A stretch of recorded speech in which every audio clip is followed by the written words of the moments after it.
आपका यूनिक प्रज्ञान यूट्यूब परिवार में हार्दिक स्वागत है, वंदन है, अभिनंदन है।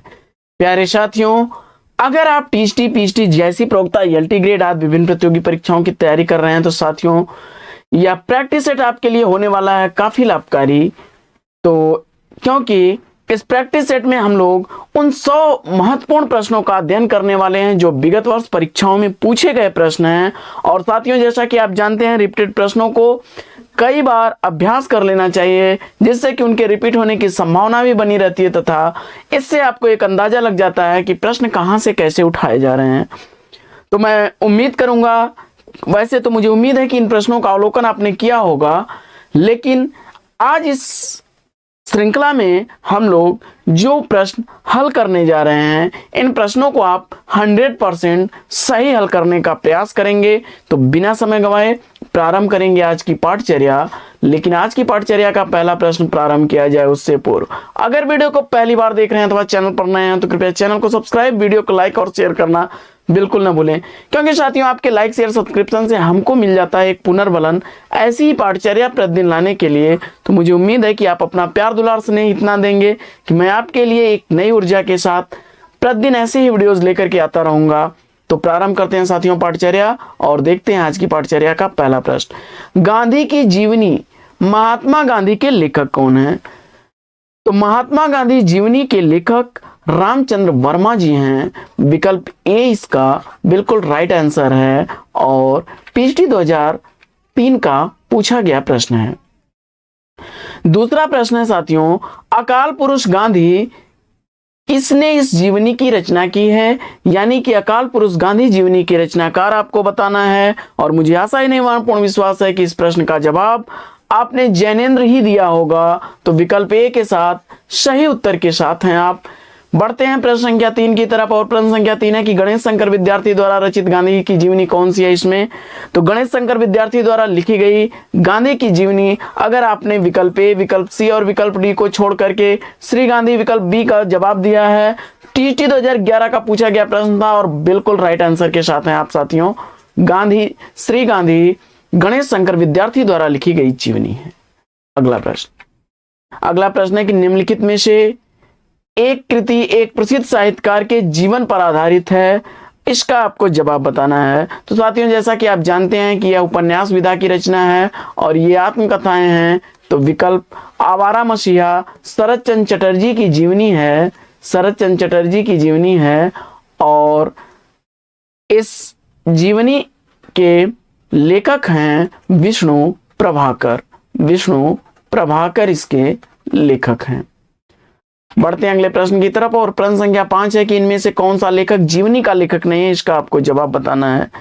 प्रश्न संख्या 5 का राइट आंसर फटाफट करिए और मुझे उम्मीद है कि आपने रामविलास शर्मा, अमृत राय और विष्णु प्रभाकर को छोड़ करके अज्ञेय को चुना होगा। पीएचडी 2011 का प्रश्न था और बी विकल्प के साथ अगर आप हैं तो बिल्कुल सही जवाब के साथ हैं। अगला प्रश्न है कि आवारा मसीहा के लेखक कौन है? तो आवारा मसीहा जीवनी जो है यह विष्णु प्रभाकर द्वारा लिखी गई है। विकल्प ए इसका राइट आंसर है। अगला प्रश्न है कि आवारा मसीहा किसकी जीवनी है? तो अभी इस पर हम लोग चर्चा कर रहे थे। आवारा मसीहा जीवनी शरद चंद्र चटर्जी की जीवनी है। विकल्प बी बिल्कुल राइट आंसर है। टीएसटी 2002 का पूछा गया प्रश्न है। अगला प्रश्न है कि मनीषी की लोक यात्रा किसकी जीवनी है? तो आप जानते हैं कि मनीषी की लोक यात्रा कविराज गोपीनाथ की जीवनी है। सी विकल्प के साथ अगर आप हैं तो बिल्कुल राइट आंसर के साथ हैं। अगला प्रश्न, कलम के सिपाही कृति के रचनाकार कौन है? तो कलम के सिपाही मुंशी प्रेमचंद की जीवनी है जिसके लेखक हैं अमृत राय। सी विकल्प बिल्कुल राइट आंसर है। अगला प्रश्न है कि कौन सी कृति जीवनी विधा से संबंधित नहीं है, इसका आपको जवाब बताना है। तो प्रश्न संख्या 10 का राइट आंसर मुझे उम्मीद है कि आपने विकल्प ए, विकल्प सी और विकल्प डी को छोड़ करके बसेरे से दूर विकल्प बी को चुना होगा। तो यह आत्मकथा है का निर्माण फिर बसेरे से दूर, 10 द्वार से सोपान तक, ये सब जो है हरिवंश राय बच्चन की आत्मकथा है। विकल्प बी बिल्कुल राइट आंसर है। अगला प्रश्न साथियों कि इसमें से एक कृति जीवनी नहीं है, इसका आपको जवाब बताना है। तो इसमें आवारा मसीहा, कलम का सिपाही और शिखर से सागर तक ये जीवनी विधा की रचनाएं हैं, जबकि अन्य से अनन्या तक यह एक आत्मकथा विधा की रचना है। प्रश्न संख्या 11 का जवाब अगर सी आपने चुना है तो बिल्कुल राइट आंसर है और पीएचडी 2012 का पूछा गया प्रश्न है। अगला प्रश्न, नेताजी सुभाष चंद्र बोस द्वारा लिखित अपनी आत्मकथा का नाम क्या है? तो इसमें मुझे उम्मीद है कि आपने विकल्प सी, विकल्प डी और विकल्प बी को छोड़ करके तरुण के स्वप्न विकल्प ए का चयन किया होगा। जी हाँ दोस्तों, नेताजी सुभाष चंद्र बोस द्वारा लिखी गई तरुण के स्वप्न आत्मकथा विधा की रचना है। बढ़ते हैं अगले प्रश्न की तरफ और प्रश्न संख्या है 13 कि अर्धकथानक किस विधा की रचना है? अर्धकथानक की विधा आपको बताना है और फटाफट उत्तर चयन करिए। मुझे उम्मीद है कि आपने अर्धकथानक को विकल्प ए, विकल्प बी और विकल्प डी को छोड़ करके आत्मकथा के रूप में चयनित किया होगा, तो सी विकल्प बिल्कुल राइट आंसर है। अगला प्रश्न है प्रश्न संख्या 14 कि बनारसी दास जैन द्वारा ने लिखी थी। प्रश्न संख्या 14 का सही जवाब मुझे उम्मीद है कि आपने चुना होगा हिंदी की पहली आत्मकथा, विकल्प बी बिल्कुल राइट आंसर है। अगला प्रश्न है कि मुर्दैया आत्मकथा के लेखक कौन है? मुर्दैया आत्मकथा का रचनाकार मुझे उम्मीद है कि आपने ओम प्रकाश वाल्मीकि, जयप्रकाश करदम और सूरजपाल चौहान को छोड़ करके तुलसी राम को चुना होगा। तो विकल्प ए के साथ अगर आप हैं तो बिल्कुल राइट आंसर के साथ हैं तुलसी राम। अगला प्रश्न है कि रामविलास शर्मा की आत्मकथा अपनी धरती अपने लोग कितने खंडों में विभक्त है? रामविलास शर्मा द्वारा लिखी गई आत्मकथा अपनी धरती अपने लोग या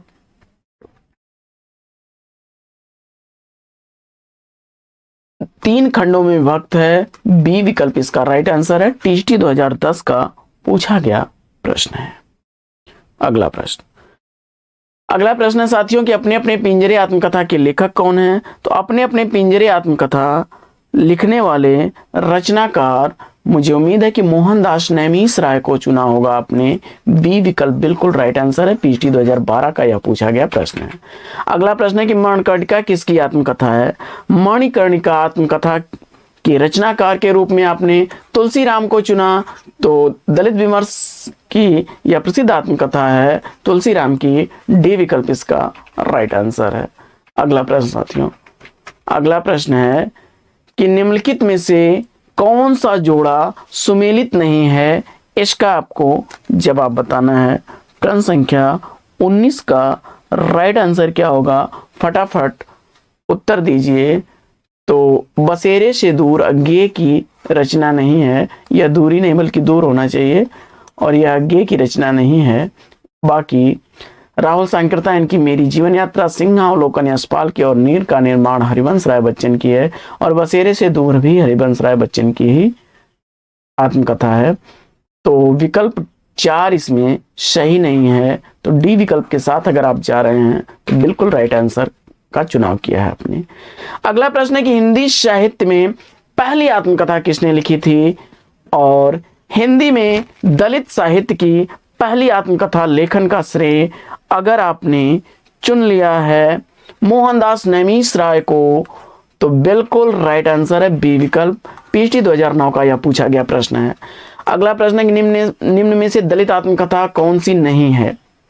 तो इसमें अपने अपने पिंजरे, तिरस्कृत और जूठन दलित आत्मकथाएं हैं, जबकि मेरी असफलताएं बाबू गुलाब राय की रचना है और यह दलित आत्मकथा की श्रेणी में नहीं आती। डी विकल्प के साथ बिल्कुल सही उत्तर के साथ हैं आप। अगला प्रश्न, जूठन किस रचनाकार की आत्मकथा है? इसका आपको जवाब बताना है और प्रश्न संख्या 22 का उत्तर मुझे उम्मीद है कि आपने ओम प्रकाश वाल्मीकि चुना होगा और वी विकल्प उत्तर चुन करके आपने इस प्रश्न का सही जवाब दिया और टीएसटी 2003 का पूछा गया प्रश्न है साथियों। बढ़ते हैं अगले प्रश्न की तरफ और प्रश्न संख्या 23 है कि कस्तूरी कुंडल बसे आत्मकथा के लेखक कौन हैं? तो कस्तूरी कुंडल बसे यह आत्मकथा मैत्रेयी पुष्पा द्वारा लिखी गई आत्मकथा है। बी विकल्प बिल्कुल राइट आंसर है। पीएचडी 2005 का पूछा गया प्रश्न है सन 42 के संस्मरण किस लेखक का संस्मरणात्मक कृति है? इसका आपको जवाब बताना है। सन 42 के संस्मरण इसमें से किस लेखक की संस्मरणात्मक कृति है? फटाफट उत्तर चयनित करिए। और प्रश्न संख्या 24 का राइट आंसर आपने श्री राम शर्मा को चुना होगा। बिल्कुल राइट आंसर के साथ हैं आप। अगला प्रश्न है कि क्या भूलूं क्या याद करूं किसकी आत्मकथा है?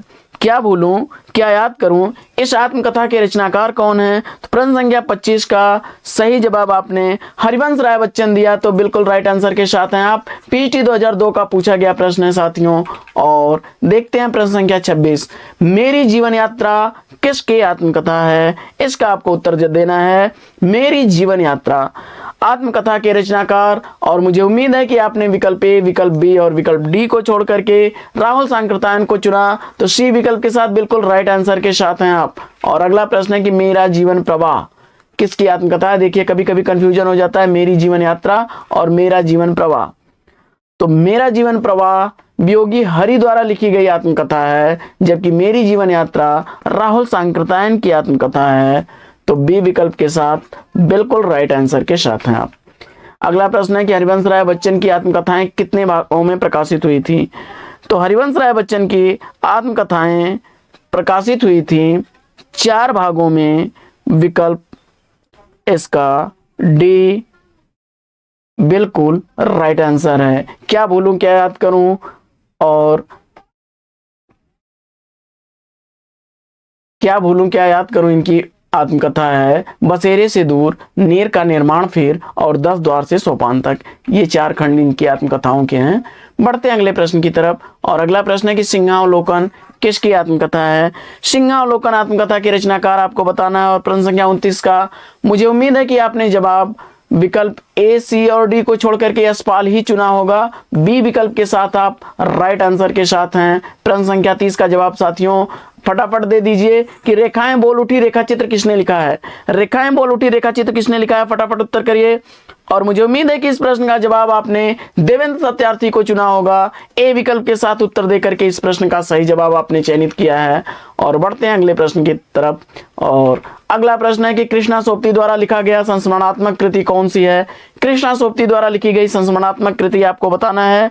और मुझे उम्मीद है कि हम हसमत को चुन करके इस प्रश्न का भी सही जवाब दे करके अपने खाते में 1 नंबर आपने जोड़ लिया होगा। आइए बढ़ते हैं अगले प्रश्न की तरफ। और अगला प्रश्न है कि कुछ आप बीती कुछ जग बीती। कुछ आप बीती कुछ जग बीती संस्मरण के लेखक कौन है? तो कुछ आप बीती कुछ जग बीती यह संस्मरण लिखा है भारतेंदु हरिश्चंद्र जी ने। जी हाँ दोस्तों, सी विकल्प के साथ बिल्कुल सही उत्तर के साथ हैं आप। अगला प्रश्न है कि महावीर प्रसाद द्विवेदी द्वारा रचित संस्मरण इसमें से कौन सा नहीं है? फटाफट उत्तर करिए। महावीर प्रसाद द्विवेदी का संस्मरण इसमें कौन सा नहीं है? जवाब देना है। और यह पीएचडी 2011 का पूछा गया प्रश्न है। और प्रश्न संख्या 33 का उत्तर होगा विकल्प बी, इधर उधर की बातें, क्योंकि अनुमोदन का अंत, सभा की सभ्यता और विज्ञान आचार्य बस का विज्ञान मंदिर, ये संस्मरण महावीर प्रसाद द्विवेदी द्वारा लिखे गए संस्मरण है। अगला प्रश्न है कि निम्न में से कौन सी रेखा चित्र विधा की रचना नहीं है? इसका आपको जवाब बताना है। प्रश्न संख्या 34 का जवाब मुझे उम्मीद है कि आपने विकल्प बी, विकल्प डी और विकल्प सी को छोड़ करके कठगुलाब उपन्यास विधा की रचना है, तो ए विकल्प के साथ हैं, तो बिल्कुल राइट आंसर है। अगला प्रश्न है कि निम्नलिखित में से कौन सा रेखाचित्र महादेवी वर्मा का नहीं है? तो मुझे उम्मीद है कि अतीत के चलचित्र स्मृति की रेखाएं और पथ के साथ ही महादेवी वर्मा के हैं चलचित्र रेखाचित्र, तो इसका विकल्प आपने डी चुना होगा, मंटो मेरा दुश्मन। अगला प्रश्न है कि स्मृति की रेखाएं रेखांकन के रचनाकार कौन है? स्मृति की रेखाएं रेखांकन के रचनाकार के रूप में आपने चयनित कर लिया महादेवी वर्मा को, तो बी विकल्प बिल्कुल राइट आंसर है। निम्नलिखित में से कौन सी रचना रेखाचित्र है? इसका आपको जवाब बताना है। प्रश्न संख्या 37 का राइट आंसर आपने दिया होगा पथ के साथ ही विकल्प ए। अगला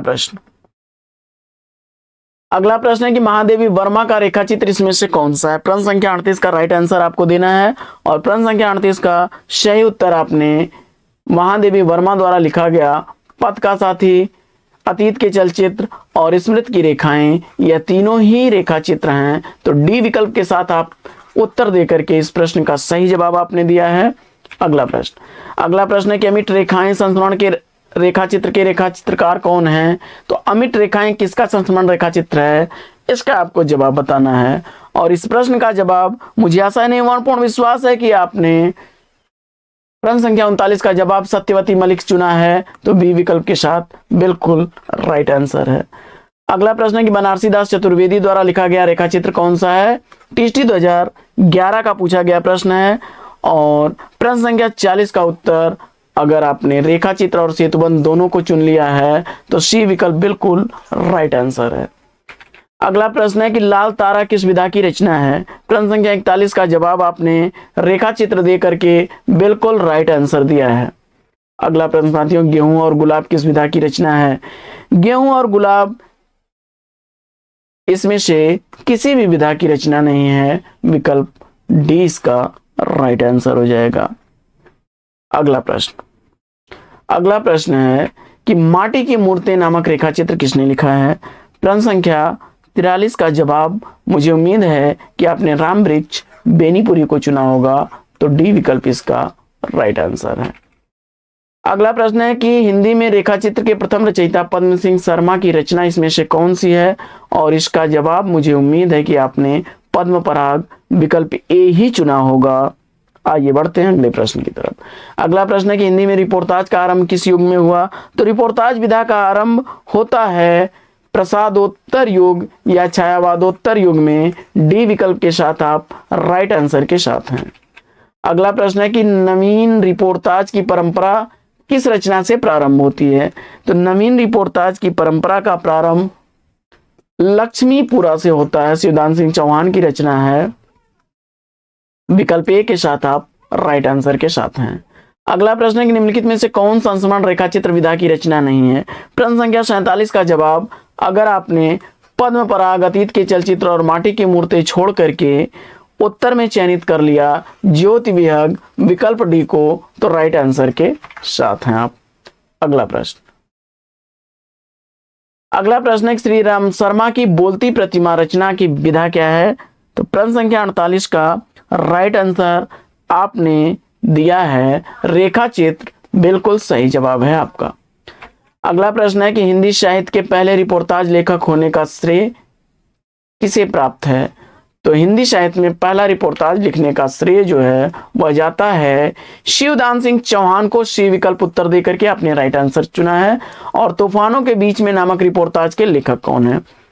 प्रश्न संख्या 50 का सही उत्तर आपने रांगे राघव दिया, बिल्कुल सही जवाब। टीएसटी 2002 का पूछा गया प्रश्न है।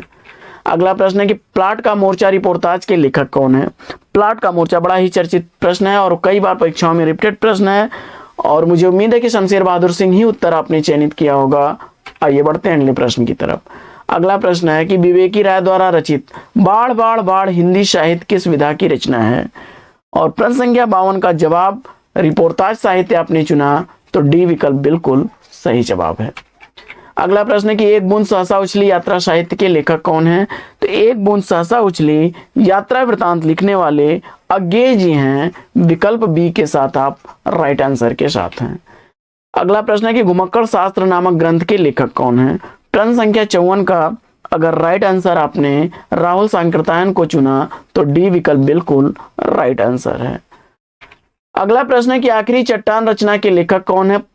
प्रवक्ता परीक्षा 2012 का पूछा गया प्रश्न है। तो आखिरी चट्टान रचना के रचनाकार मोहन राकेश को आपने चुन करके इस प्रश्न का सही जवाब दिया। विकल्प ए बिल्कुल राइट आंसर है। अगला प्रश्न है कि राम वृक्ष बेनीपुरी द्वारा लिखी गई कौन सी कृति इसमें यात्रा साहित्य है?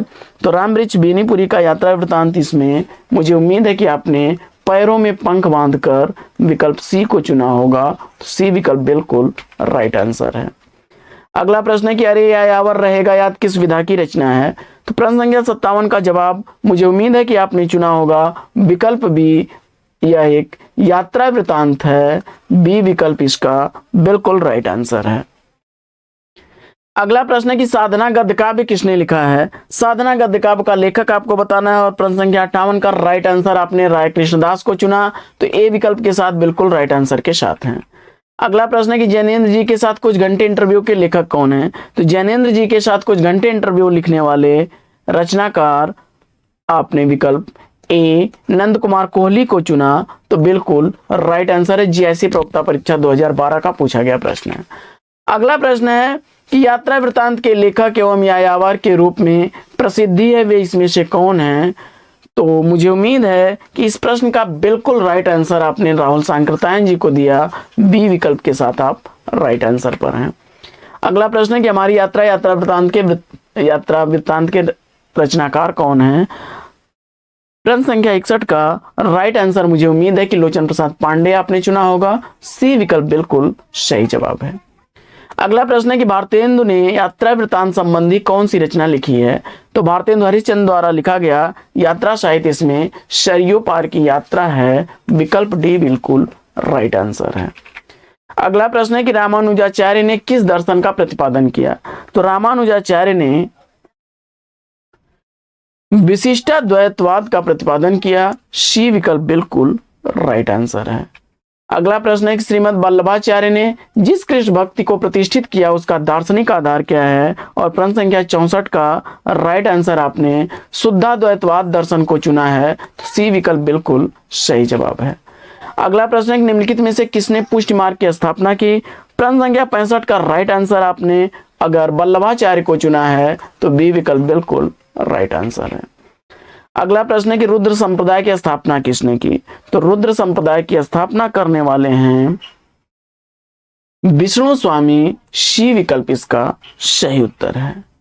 अगला प्रश्न है कि राधा वल्लभ संप्रदाय का प्रवर्तन किसने किया? तो प्रश्न संख्या 67 का राइट आंसर आपने हित हरिवंश को चुना, तो विकल्प सी बिल्कुल सही जवाब है। अगला प्रश्न है कि अष्टछाप के प्रमुख कवि नंददास किसके शिष्य थे? तो अष्टछाप में प्रमुख कवि नंददास के गुरु का नाम था विठलनाथ। बी विकल्प बिल्कुल राइट आंसर है। अगला प्रश्न है कि अमीर खुसरो किस नाम से जाने जाते हैं? तो जवाब हो जाएगा तूतिए हिंद। विकल्प ए इसका राइट आंसर है। अगला प्रश्न है कि विख्यात मार्क्सवादी समीक्षक इसमें से कौन है? प्रश्न संख्या 70 का जवाब आपने रामविलास शर्मा को चुन करके राइट आंसर दिया है। अगला प्रश्न है कि निम्नलिखित में से कौन मार्क्सवादी विचारधारा के आलोचक नहीं है? इसका आपको जवाब बताना है। और प्रश्न संख्या 71 का उत्तर मुझे उम्मीद है कि आपने विकल्प ए, विकल्प बी, विकल्प सी को छोड़ करके विजय देव नारायण शाही को चुन करके इस प्रश्न का सही जवाब दिया होगा। विकल्प डी के साथ आप राइट आंसर पर हैं। अगला प्रश्न है कि नारी विमर्श पर लिखने वाली पहली महिला लेखिका कौन है? और राजेंद्र बाला घोष यानी जो बंग महिला के नाम से जानी जाती हैं। बी विकल्प के साथ राइट आंसर पर आप हैं। टीएसटी 2009 का पूछा गया प्रश्न है। अगला प्रश्न है कि कबीरदास दिल्ली सल्तनत के शासकों में किसके समकालीन थे? तो कबीरदास किसके समकालीन थे? और उत्तर में मुझे उम्मीद है कि आपने सिकंदर लोदी को चुना होगा, तो सी विकल्प बिल्कुल राइट आंसर है। अगला प्रश्न है कि कबीरदास की मृत्यु कहाँ हुई? कबीरदास की मृत्यु कहाँ हुई थी? तो बी इसमें जो है संत कबीर नगर मगहर में। बी विकल्प इसका राइट आंसर है। अगला प्रश्न है कि तुलसीदास द्वारा शारीरिक पीड़ा से मुक्ति हेतु लिखा गया ग्रंथ इसमें से कौन सा है? और इस प्रश्न का जवाब मुझे उम्मीद है कि आपने सी विकल्प ही चयनित किया होगा और सी विकल्प चुन करके आपने राइट आंसर दिया, हनुमान बाहुक। वियोग हरि का वास्तविक नाम आपको बताना है। बड़ा इंपॉर्टेंट प्रश्न है और परीक्षा में रिपीटेड प्रश्न है। पीएचडी 2010 का पूछा गया प्रश्न है। प्रश्न संख्या 76 का जवाब आपने हरिप्रसाद दिया, तो बिल्कुल सही जवाब दिया है आपने। अगला प्रश्न है कि रामचंद्र वर्मा की प्रसिद्धि किस रूप में है? तो रामचंद्र वर्मा जी की प्रसिद्धि एक कोशकार के रूप में है। डी विकल्प के साथ आप सही उत्तर के साथ हैं। अगला प्रश्न है कि ये हिस्ट्री ऑफ हिंदी लिटरेचर के लेखक कौन है? तो ये हिस्ट्री ऑफ हिंदी लिटरेचर लिखने का काम किया था फ्रैंक ईके महोदय ने। ए विकल्प राइट आंसर है। अगला प्रश्न है कि निम्न में से हिंदी साहित्य का अतीत भाग 1 और भाग 2 के लेखक कौन है? तो हिंदी साहित्य का अतीत लिखने वाले इतिहासकार हैं विश्वनाथ प्रसाद मिश्र। बी विकल्प के साथ बिल्कुल सही उत्तर के साथ हैं आप। अगला प्रश्न है कि हिंदी का पाणिनि किसे कहा जाता है? तो हिंदी के पाणिनि के रूप में किशोरीदास वाजपेयी प्रसिद्ध हैं। डी विकल्प इसका राइट आंसर है। अगला प्रश्न है कि हिंदी भाषा का सर्वप्रथम व्याकरण नागरी पिचारणी सभा काशी की देखरेख में लिखा गया जिसका नाम था हिंदी व्याकरण, इसके लेखक कौन थे? और मुझे उम्मीद है कि जीएससी 2012 का पूछा गया प्रश्न है और इसका सही जवाब आपने कामता प्रसाद गुरु को दिया होगा। बी विकल्प बिल्कुल सही जवाब है। अगला प्रश्न है कि किस काव्य कृति के लिए अज्ञेय को ज्ञानपीठ पुरस्कार दिया गया था?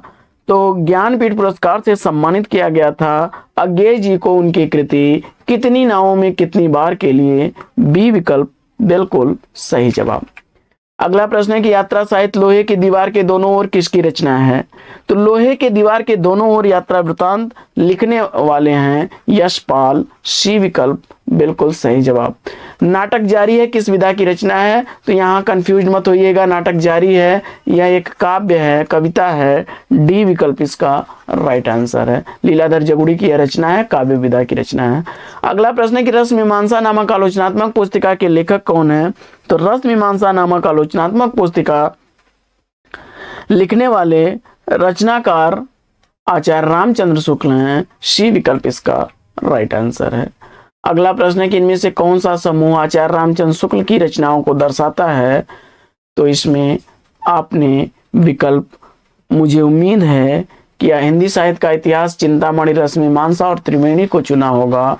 विकल्प बी बिल्कुल राइट आंसर है। अगला प्रश्न है कि ओल्गा से गंगा तक किसकी रचना है? ओल्गा से गंगा तक कृति का रचनाकार आपने राहुल सांकृत्यायन को चुना होगा। सी विकल्प बिल्कुल राइट आंसर है। फटाफट प्रश्न संख्या 88 का जवाब दीजिए कि हिंदी साहित्य विमर्श के लेखक कौन है? हिंदी साहित्य विमर्श के लेखक के रूप में आपने विकल्प ए, विकल्प बी, विकल्प डी को छोड़ करके पद्मलाल पुन्नालाल बख्शी को चुना। सी विकल्प देकर के आपने सही उत्तर अपने खाते में अर्जित कर लिया।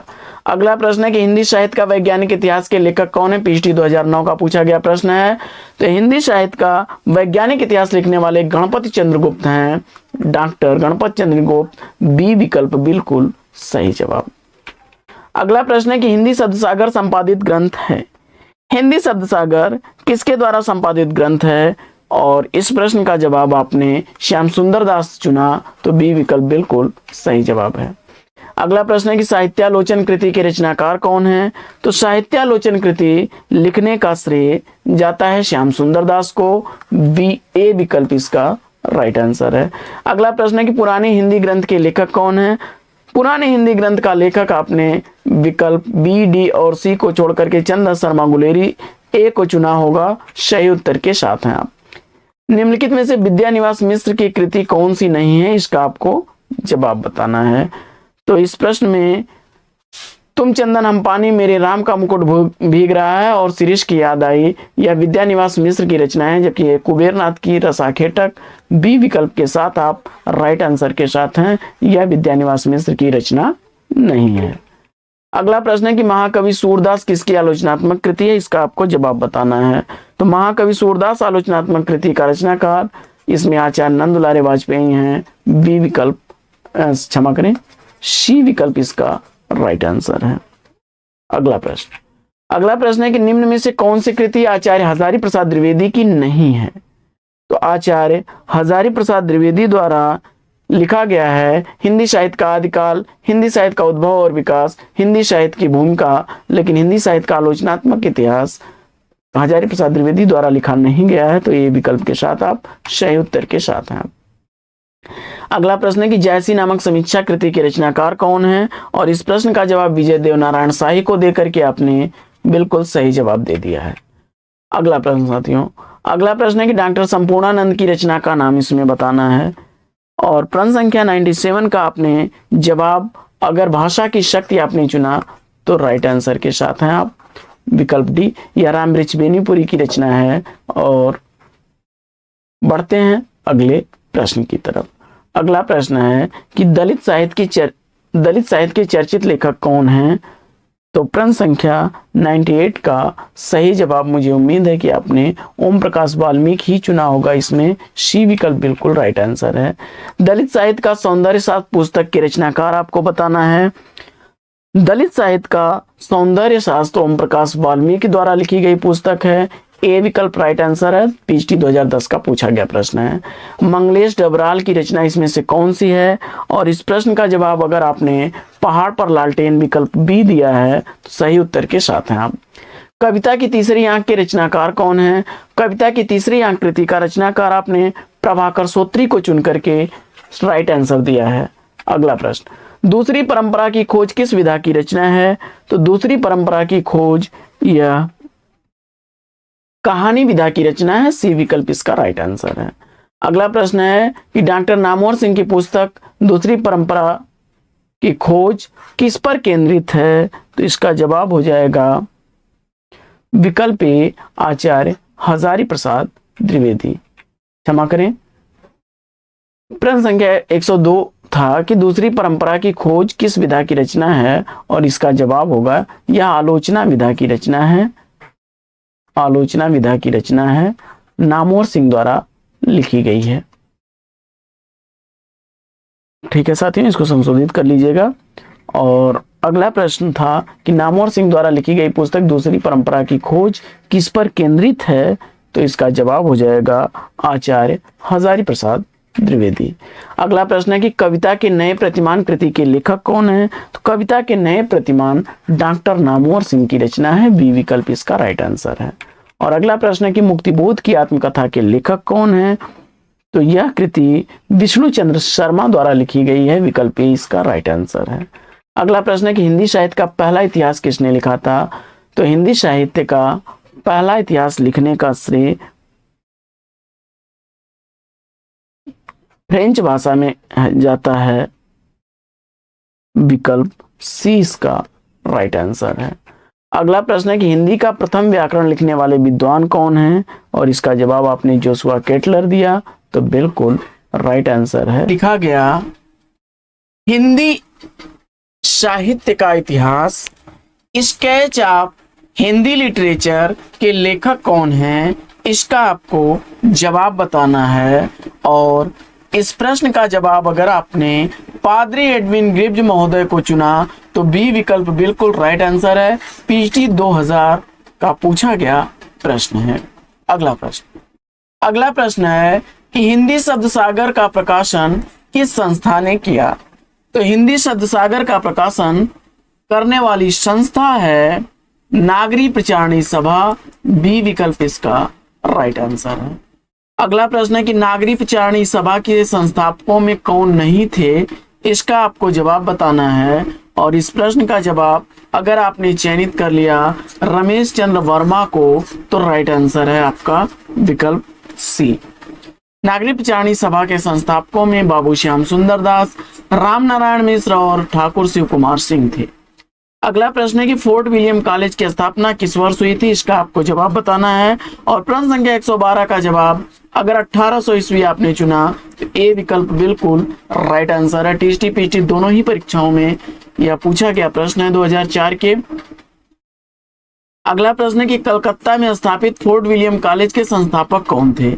कलकत्ता में स्थापित फोर्ट विलियम कॉलेज के संस्थापक कौन थे? इसका आपको जवाब बताना है। और इस प्रश्न का जवाब अगर आपने जॉन गिलक्राइस्ट को चुना तो ए विकल्प बिल्कुल राइट आंसर है आपका।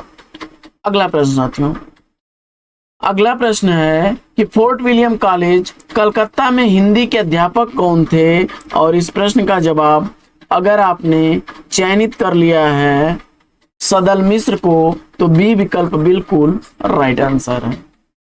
अगला प्रश्न, खड़ी बोली की पहली रचना इसमें से कौन सी है? इसका आपको जवाब बताना है। खड़ी बोली की पहली रचना नासिकेतोपाख्यान है। बी विकल्प इसका राइट आंसर है। अगला प्रश्न है कि खड़ी बोली का पहला प्रयोग किसके द्वारा किया गया? खड़ी बोली का पहला प्रयोग किसके द्वारा किया गया? इसका आपको जवाब बताना है। और इस प्रश्न का जवाब अगर आपने जॉन गिलक्राइस्ट को चुना तो बिल्कुल राइट आंसर है आपका। अगला प्रश्न है कि हिंदी के प्रथम गद्यकार कौन है? हिंदी के प्रथम गद्यकार के रूप में अगर आपने चयनित कर लिया है लल्लू लाल को, टीएसटी 2002 का पूछा गया प्रश्न है। बी विकल्प बिल्कुल राइट आंसर है। अगला प्रश्न है कि बौद्ध धर्म से जुड़े हुए साहित्य की भाषा क्या है? बौद्ध धर्म से जुड़े हुए साहित्य की भाषा आपको बतानी है और इस प्रश्न का जवाब अगर आपने चुन लिया है पाली विकल्प डी को तो बिल्कुल सही जवाब है। अगला प्रश्न, महावीर प्रसाद द्विवेदी और हिंदी नवजागरण आलोचनात्मक कृति के लेखक कौन है? महावीर प्रसाद द्विवेदी और हिंदी नवजागरण आलोचनात्मक कृति को लिखने वाले हैं रामविलास शर्मा जी, मार्क्सवादी समीक्षक हैं। ये विकल्प ए इसका राइट आंसर है। अगला प्रश्न है कि निम्नलिखित में से किस ग्रंथ के लेखक रामविलास शर्मा हैं? तो इसमें मुझे उम्मीद है कि आपने भारत में अंग्रेजी राज और मार्क्सवाद को चुना होगा। सी विकल्प राइट आंसर है आपका। अगला प्रश्न है कि हिंदी में से किस कृति के क्षमा करें, निम्नलिखित में से किस कृति के लेखक रामविलास शर्मा हैं? इसका आपको जवाब बताना है, यानी रामविलास शर्मा द्वारा लिखी गई इसमें कृति कौन सी है, इसका आपको जवाब बताना है। और इस प्रश्न का जवाब भाषा और समाज देकर के आपने इस प्रश्न का बिल्कुल राइट आंसर दिया है। अगला प्रश्न है कि प्रगतिवाद किसकी रचना है या किसकी कृति है? प्रगतिवाद कृति का रचनाकार आपने शिवदान सिंह चौहान को चुना, तो ये विकल्प बिल्कुल सही जवाब। अगला प्रश्न है कि भारतेंदु युग और हिंदी भाषा के विकास की परंपरा के लेखक कौन है? तो भारतेंदु युग और हिंदी भाषा का विकास परंपरा के लेखक हैं रामविलास शर्मा, विकल्प डी बिल्कुल सही जवाब। अगला प्रश्न है कि निराला की साहित्य साधना आलोचनात्मक कृति कितने भागों में है? इसका आपको जवाब बताना है और इस प्रश्न का जवाब आपने 3 दे करके राइट आंसर दिया है, सी विकल्प। अगला प्रश्न, निम्नलिखित में से किस ग्रंथ के लेखक रामविलास शर्मा नहीं है? इसका आपको जवाब बताना है। तो इसमें भाषा और समाज, नई कविता और अस्तित्ववाद, भारत में अंग्रेजी राज और मार्क्सवाद, तीनों रचनाएं रामविलास शर्मा की हैं, जबकि कविता के नए प्रतिमान, विकल्प डी इसका राइट आंसर हो जाएगा। यह रचना रामविलास शर्मा की नहीं है। अगला प्रश्न है कि कैदी की पत्नी कृति के लेखक कौन है? कैदी की पत्नी कृति का लेखक आपको बताना है और राम वृक्ष बेनीपुरी अगर आपने उत्तर में दिया है तो बिल्कुल राइट आंसर के साथ हैं आप। अगला प्रश्न है कि चिट्ठिया हो तो हर कोई बाँचे किसके पत्रों का संग्रह है? चिट्ठिया हो तो हर कोई बाँचे या फणीश्वर नाथ रेणु के पत्रों का संग्रह है, बी विकल्प इसका राइट आंसर है। अगला प्रश्न है कि अधिकार खोकर बैठना यह महादुष्कर्म है, इस पंक्ति के रचयिता कौन है? तो इस पंक्ति का रचनाकार मैथिली शरण गुप्त अगर आपने चुना तो बिल्कुल राइट आंसर है, बी विकल्प इसके सही जवाब है। अगला प्रश्न है कि माधव हम परिणाम निराशा किसकी पंक्ति है? माधव हम परिणाम निराशा यह पंक्ति किसकी है? तो यह पंक्तियां विद्यापत की पंक्तियां हैं, विकल्प सी इसका राइट आंसर है। अगला प्रश्न है कि पायो जी मैंने राम रतन धन पायो, प्रस्तुत पद के रचयिता का नाम क्या है? और इस प्रश्न का जवाब मुझे उम्मीद है कि आपने मीराबाई को दिया होगा, तो सी विकल्प बिल्कुल राइट आंसर है। अगला प्रश्न है कि विरह वारिस किसकी रचना है? विरह वारिस का रचनाकार आपने बोधा को चुना, ए विकल्प बिल्कुल सही जवाब। प्रश्न संख्या 132 है कि प्रेम को पंथ कराल महा तरवार की धार पे धावनो है, इन पंक्तियों के रचयिता कौन है? और प्रश्न संख्या 132 का जवाब बोधा दे करके आपने बिल्कुल सही जवाब चुना है, विकल्प डी। अगला प्रश्न है कि निम्नलिखित पंक्तियां किस कवि की हैं? खने खने नयन कौन अनुसरई, खने खने वसन धूलि तन भरई, तो यह पंक्तियां किस रचनाकार की हैं? इसका आपको जवाब बताना है और विकल्प में आपने विद्यापति दे करके राइट आंसर चुना है, विकल्प ए। अगला प्रश्न संख्या 134 है कि अबलो नशानी अब ना नशई हूं, इस पद के रचयिता कौन है? तो प्रस्तुत पद तुलसीदास जी का पद है, विकल्प सी इसका राइट आंसर है। अगला प्रश्न है कि प्रभु जी तुम चंदन हम पानी, जाकी अंग अंग बास समानी, यह पंक्तियां किस रचनाकार की हैं? तो प्रभु जी तुम चंदन हम पानी यह पंक्तियां रैदास की पंक्तियां हैं। डी विकल्प इसका राइट आंसर है। पीएचडी 2010 का पूछा गया प्रश्न है। अगला प्रश्न है कि पराधीन सपने सुखनाई पंक्ति किसके द्वारा लिखी गई है। पराधीन सपने सुखनाई यह पंक्तियां लिखी गई हैं तुलसीदास द्वारा। विकल्प डी इसका राइट आंसर है। अगला प्रश्न है कि केशव कही न जाई का कहिए यह प्रसिद्ध पद किस काव्य से उद्गृत है।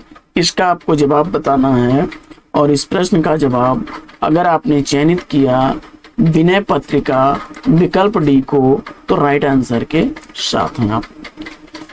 अगला प्रश्न है कि इसमें से किस कवि की प्रेमिका का नाम सुजान था। इसका आपको जवाब बताना है और इस प्रश्न का जवाब घनानंद देकर के आपने बिल्कुल राइट आंसर चुना है। अगला प्रश्न है कि निम्नलिखित प्रवृत्तियों में से प्रगतिवाद की प्रवृत्ति कौन सी नहीं है। इसका आपको जवाब बताना है।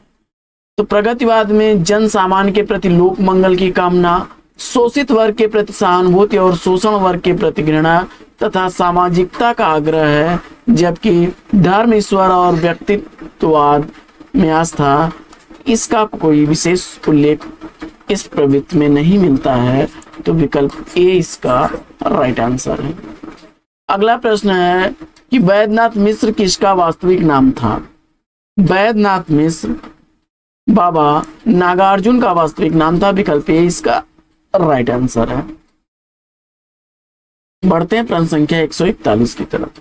प्रश्न संख्या 141, प्रगतिवाद के अंतर्गत कौन सा विचार अमान्य है। इसका आपको जवाब बताना है। प्रगतिवाद के अंतर्गत कौन सा विचार अमान्य है। इस प्रश्न का जवाब अगर आपने चुन लिया है रूपवाद तो बी विकल्प बिल्कुल राइट आंसर है। अगला प्रश्न है कि प्रगतिवाद के जन्म में किसका योगदान है। इसका आपको जवाब बताना है। प्रश्न संख्या 142 का राइट आंसर क्या होगा।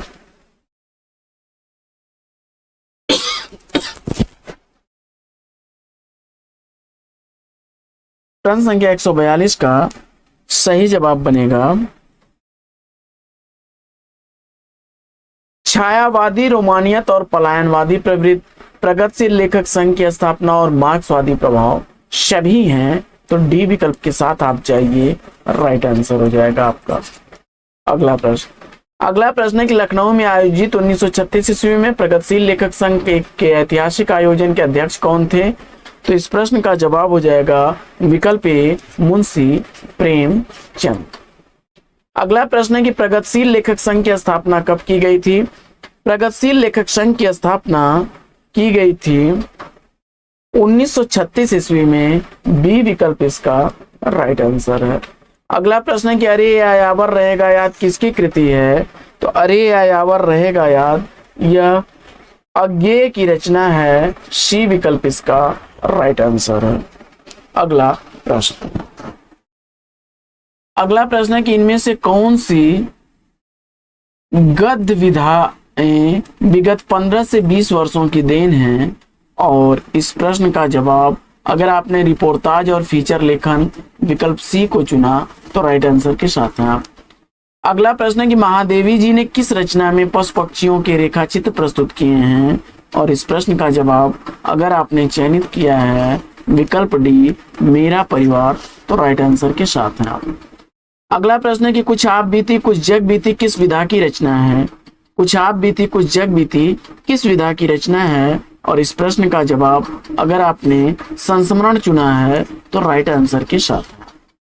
अगला प्रश्न है कि रसीदी टिकट इसमें से किसकी आत्मकथा है। और रसीदी टिकट आत्मकथा के रचनाकार अमृता प्रीतम है। विकल्प ए बिल्कुल राइट आंसर है। अगला प्रश्न है कि कलम का सिपाही हिंदी गद्य की किस विधा की रचना है। कलम का सिपाही हिंदी गद्य में जीवनी विधा की रचना है। विकल्प डी इसका राइट आंसर है। अगला प्रश्न है कि मीराबाई के गुरु कौन थे। तो मीराबाई के गुरु रैदास थे। विकल्प बी इसका राइट आंसर है। अगला प्रश्न है कि कबीर के गुरु का नाम क्या था, फटाफट उत्तर करिए। और विकल्प में अगर आपने डी चुना है रामानंद, तो राइट आंसर के साथ हैं आप। प्रश्न संख्या 153 है कि कलाधर उपनाम से रचना करने वाले कौन हैं।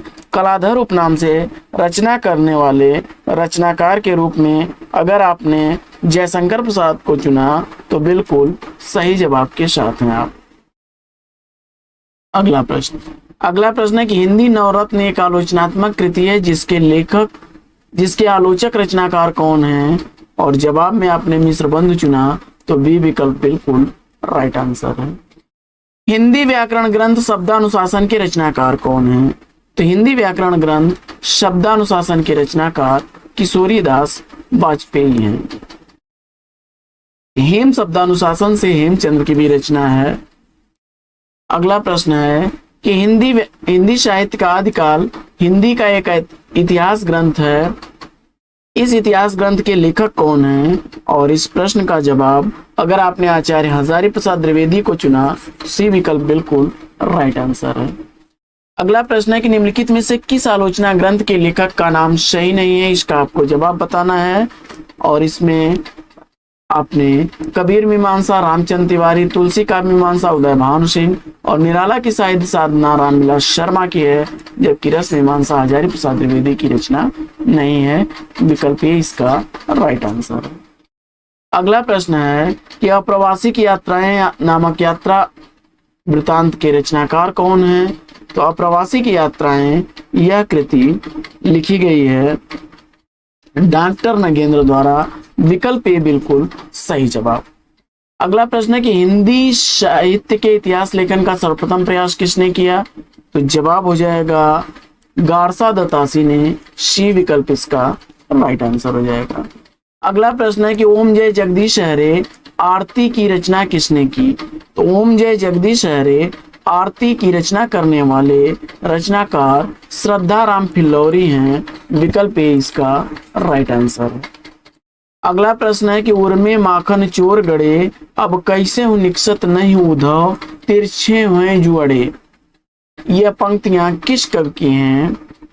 तो इन पंक्तियों के लेखक सूरदास हैं। ए विकल्प इसका राइट आंसर। अगला प्रश्न है कि हिंदी साहित्य की भूमिका कृति के लेखक कौन है। हिंदी साहित्य की भूमिका कृति आचार्य हजारी प्रसाद द्विवेदी की रचना है। बी विकल्प इसका सही जवाब। और समीक्षा के क्षेत्र में हजारी प्रसाद द्विवेदी जी का आगमन कब होता है, इसका आपको जवाब बताना है। और सन 1930 ईस्वी जवाब इसका बिल्कुल राइट आंसर है। विकल्प बी। अगला प्रश्न है कि स्त्री विमर्श पर आधारित औरत की बोली कृति की रचनाकार कौन है। तो जवाब हो जाएगा गीता श्री। बी विकल्प इसका सही जवाब। अगला प्रश्न है कि वह हृदय नहीं है पत्थर है जिसमें स्वदेश का प्यार नहीं। यह प्रसिद्ध काव्य पंक्ति निम्नलिखित में से किस कवि द्वारा रचित है। और जवाब में अगर आपने सेलेक्ट कर लिया है मैथिली शरण गुप्त को तो बी विकल्प बिल्कुल राइट आंसर है। अगला प्रश्न है कि प्रगतिशील लेखक संघ किस स्तर की संस्था है। और जवाब में अंतरराष्ट्रीय स्तर आपने चुना तो बिल्कुल राइट आंसर है। विकल्प बी। अगला प्रश्न है कि प्रगतिवाद का आधार क्या है। प्रगतिवाद का आधार द्वंद्वात्मक भौतिकवाद है। विकल्प डी बिल्कुल सही जवाब। अगला प्रश्न है कि निम्नलिखित में से एक रचना पत्र साहित्य के अंतर्गत नहीं है, वह कौन सी रचना है। और इसका जवाब अगर आपने चयनित कर लिया है मेरे संधि पत्र। विकल्प ए तो बिल्कुल राइट आंसर है आपका। अगला प्रश्न है कि आचार्य रामचंद्र शुक्ल द्वारा रचित हिंदी साहित्य के इतिहास का प्रकाशन वर्ष क्या है। और इसका जवाब मुझे उम्मीद है कि बिल्कुल सही आपने दिया होगा 1929 ईस्वी। डी विकल्प बिल्कुल सही जवाब। अगला प्रश्न है the modern vernacular literature of Hindustan के लेखक कौन है। इस प्रश्न का भी बिल्कुल सही जवाब आपने जॉर्ज अब्राहम ग्रियर्सन को चुना होगा। सी विकल्प इसका राइट आंसर है। अगला प्रश्न है कि पूंजीपतियों के शोषक वृत्ति को उजागर करने वाले लेखक कौन हैं। तो इसमें अगर आपने यशपाल को चुना तो सी विकल्प बिल्कुल सही जवाब। अगला प्रश्न है कि जिंदगी मुस्काई के रचनाकार कौन है। जिंदगी मुस्काई कृति का रचनाकार आपने कन्हैयालाल मिश्र प्रभाकर को चुना। सी विकल्प बिल्कुल सही जवाब। अगला प्रश्न है कि समीक्षात्मक कृति आलोचना के पक्ष के लेखक कौन है। समीक्षात्मक कृति आलोचना के पक्ष के लेखक हैं रमेश चंद्र शाह। विकल्प सी बिल्कुल राइट आंसर है। त्रिशूल किसका उपनाम है, इसका आपको जवाब बताना है। और इस प्रश्न का जवाब अगर आपने गया प्रसाद शुक्ल से नहीं दिया तो डी विकल्प बिल्कुल राइट आंसर है। अगला प्रश्न है कि पंत और पल्लव शीर्षक से इनमें से किस साहित्यकार ने प्रसिद्ध समीक्षा लिखी है, इसका आपको जवाब बताना है। और इस प्रश्न का जवाब मुझे उम्मीद है कि आपने सूर्यकांत त्रिपाठी निराला को चुना होगा। डी विकल्प बिल्कुल राइट आंसर के साथ हैं आप। अगला प्रश्न है कि रामानंद की शिष्य परंपरा में कौन आते हैं, और इस प्रश्न का जवाब अगर आपने रामानुजाचार्य को चुना तो राइट आंसर के साथ हैं आप। अगला प्रश्न है कि कुतुबन के गुरु का नाम क्या था, और इस प्रश्न का जवाब अगर आपने शेख बुरहान विकल्प डी को चुना तो राइट आंसर के साथ हैं आप।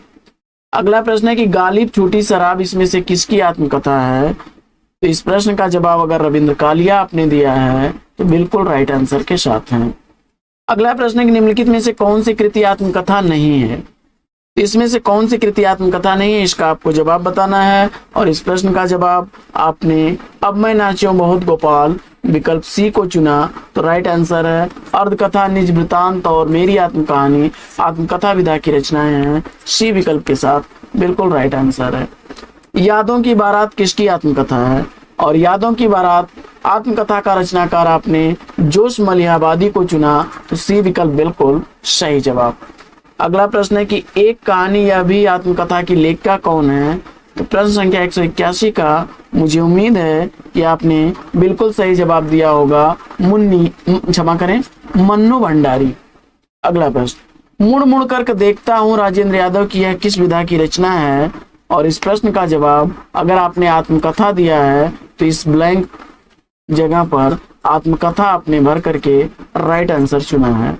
आलमोड़े का बाजार रिपोर्टाज के लेखक कौन है, आलमोड़े का बाजार रिपोर्टाज के रचनाकार प्रकाश चंद्र गुप्त हैं, सी विकल्प बिल्कुल सही जवाब है। अगला प्रश्न है कि आचार्य नंद दुलारे वाजपेयी को सौष्ठववादी आलोचक किसने कहा है, नंद दुलारे वाजपेयी को सौष्ठववादी आलोचक किसने कहा है, और डॉक्टर भगवत स्वरूप मिश्रा इसका उत्तर आपने चुना तो बिल्कुल राइट आंसर है आपका। अगला प्रश्न है कि हिंदी आलोचना से संबंधित पहली पुस्तक इसमें से कौन सी है, और इस प्रश्न का जवाब अगर आपने हिंदी कालिदास आलोचना विकल्प डी को चुना तो राइट आंसर है आपका। अगला प्रश्न है कि यदि मैं कामायनी लिखता फिर रिक्त स्थान है, इस समीक्षात्मक ग्रंथ के लेखक कौन है, और इस प्रश्न का जवाब अगर आपने सुमित्रा नंदन पंत को चुना तो बी विकल्प बिल्कुल राइट आंसर है। अगला प्रश्न है कि अष्टछाप के संस्थापक कौन है, तो अष्टछाप के संस्थापक के रूप में आपने विठल नाथ को चुना, बिल्कुल राइट आंसर है आपका। अगला प्रश्न है कि खड़ी बोली को प्रधानता देने में सर्वाधिक योगदान किसका रहा है, और इसका जवाब हो जाएगा आर्य समाज, विकल्प डी इसका राइट आंसर है। अगला प्रश्न है कि हिंदी काव्य में रिक्त स्थान मानसलवाद के प्रवर्तक कौन माने जाते हैं, और जवाब में आपने रामेश्वर शुक्लांचल को चुना तो ये विकल्प बिल्कुल सही जवाब। अगला प्रश्न है कि निम्नलिखित युग्मों में से कौन सा सही सुमेलित है, इसका आपको जवाब बताना है, और इसमें एनी विसेंट न्यू इंडिया विकल्प बी को चुन करके आपने राइट आंसर चुना है। अगला प्रश्न है कि गीता रहस्य नामक ग्रंथ किसके द्वारा लिखा गया है, गीता रहस्य नामक ग्रंथ के रचनाकार अगर आपने बाल गंगाधर तिलक को चुना तो बी विकल्प बिल्कुल सही जवाब। अगला प्रश्न है कि सूची 1 का सूची 2 के साथ सुमेलित करना है और दिए गए कोट से सही कोट का चयन करना है आपको। तो बंकिम चंद्र चटर्जी आनंद मठ से संबंधित हैं, Michael Madhusudan Dutt captive lady से, और रविन्द्रनाथ टैगोर गोरा तथा Sarojini Naidu the broken wing कृतियां हैं इन लोगों की। तो सारे ही सुमेलित हैं इसमें। अगला प्रश्न, स्प्रिंगिंग टाइगर पुस्तक किसके द्वारा लिखी गई है, और इस प्रश्न का जवाब अगर आपने ह्यूग टोए विकल्प ए को चुना तो राइट आंसर के साथ हैं आप। अगला प्रश्न है कि निम्नलिखित पत्रकारों में से किसने अपनी आत्मकथा लखनऊ बाय शीर्षक से लिखी है, और इस प्रश्न का जवाब अगर आपने विनोद मेहता को चुना है ए विकल्प बिल्कुल राइट आंसर है। अगला प्रश्न है कि निम्नलिखित में से कौन सही सुमेलित है, और इसमें आपने राम मनोहर लोहिया को the guilty man of India's partition सी विकल्प चुन करके राइट आंसर चुना है। अगला प्रश्न है कि बापू माई मदर शीर्षक संस्मरण किसने लिखा है, और इसका जवाब अगर आपने मनु बहन को चुना तो डी विकल्प बिल्कुल राइट आंसर है। अगला प्रश्न है कि the man who divided India पुस्तक के लेखक कौन है, तो जवाब हो जाएगा रफीक जकारिया, सी विकल्प इसका सही उत्तर है।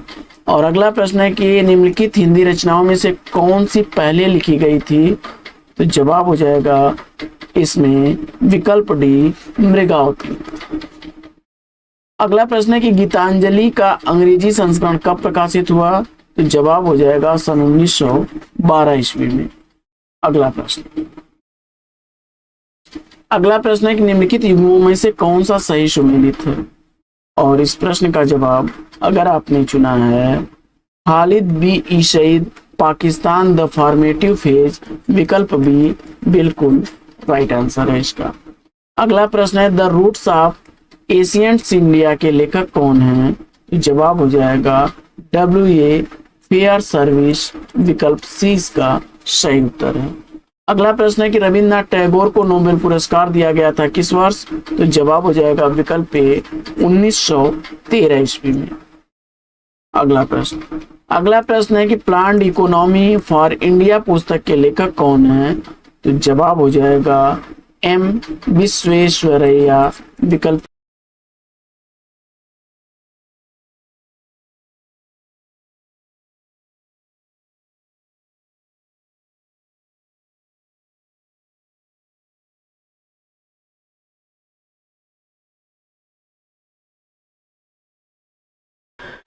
छोड़ द्रुमों की मृदु छाया, तोड़ प्रकृति से भी माया, बाले तेरे बाल जाल में कैसे उलझा दूं लोचन।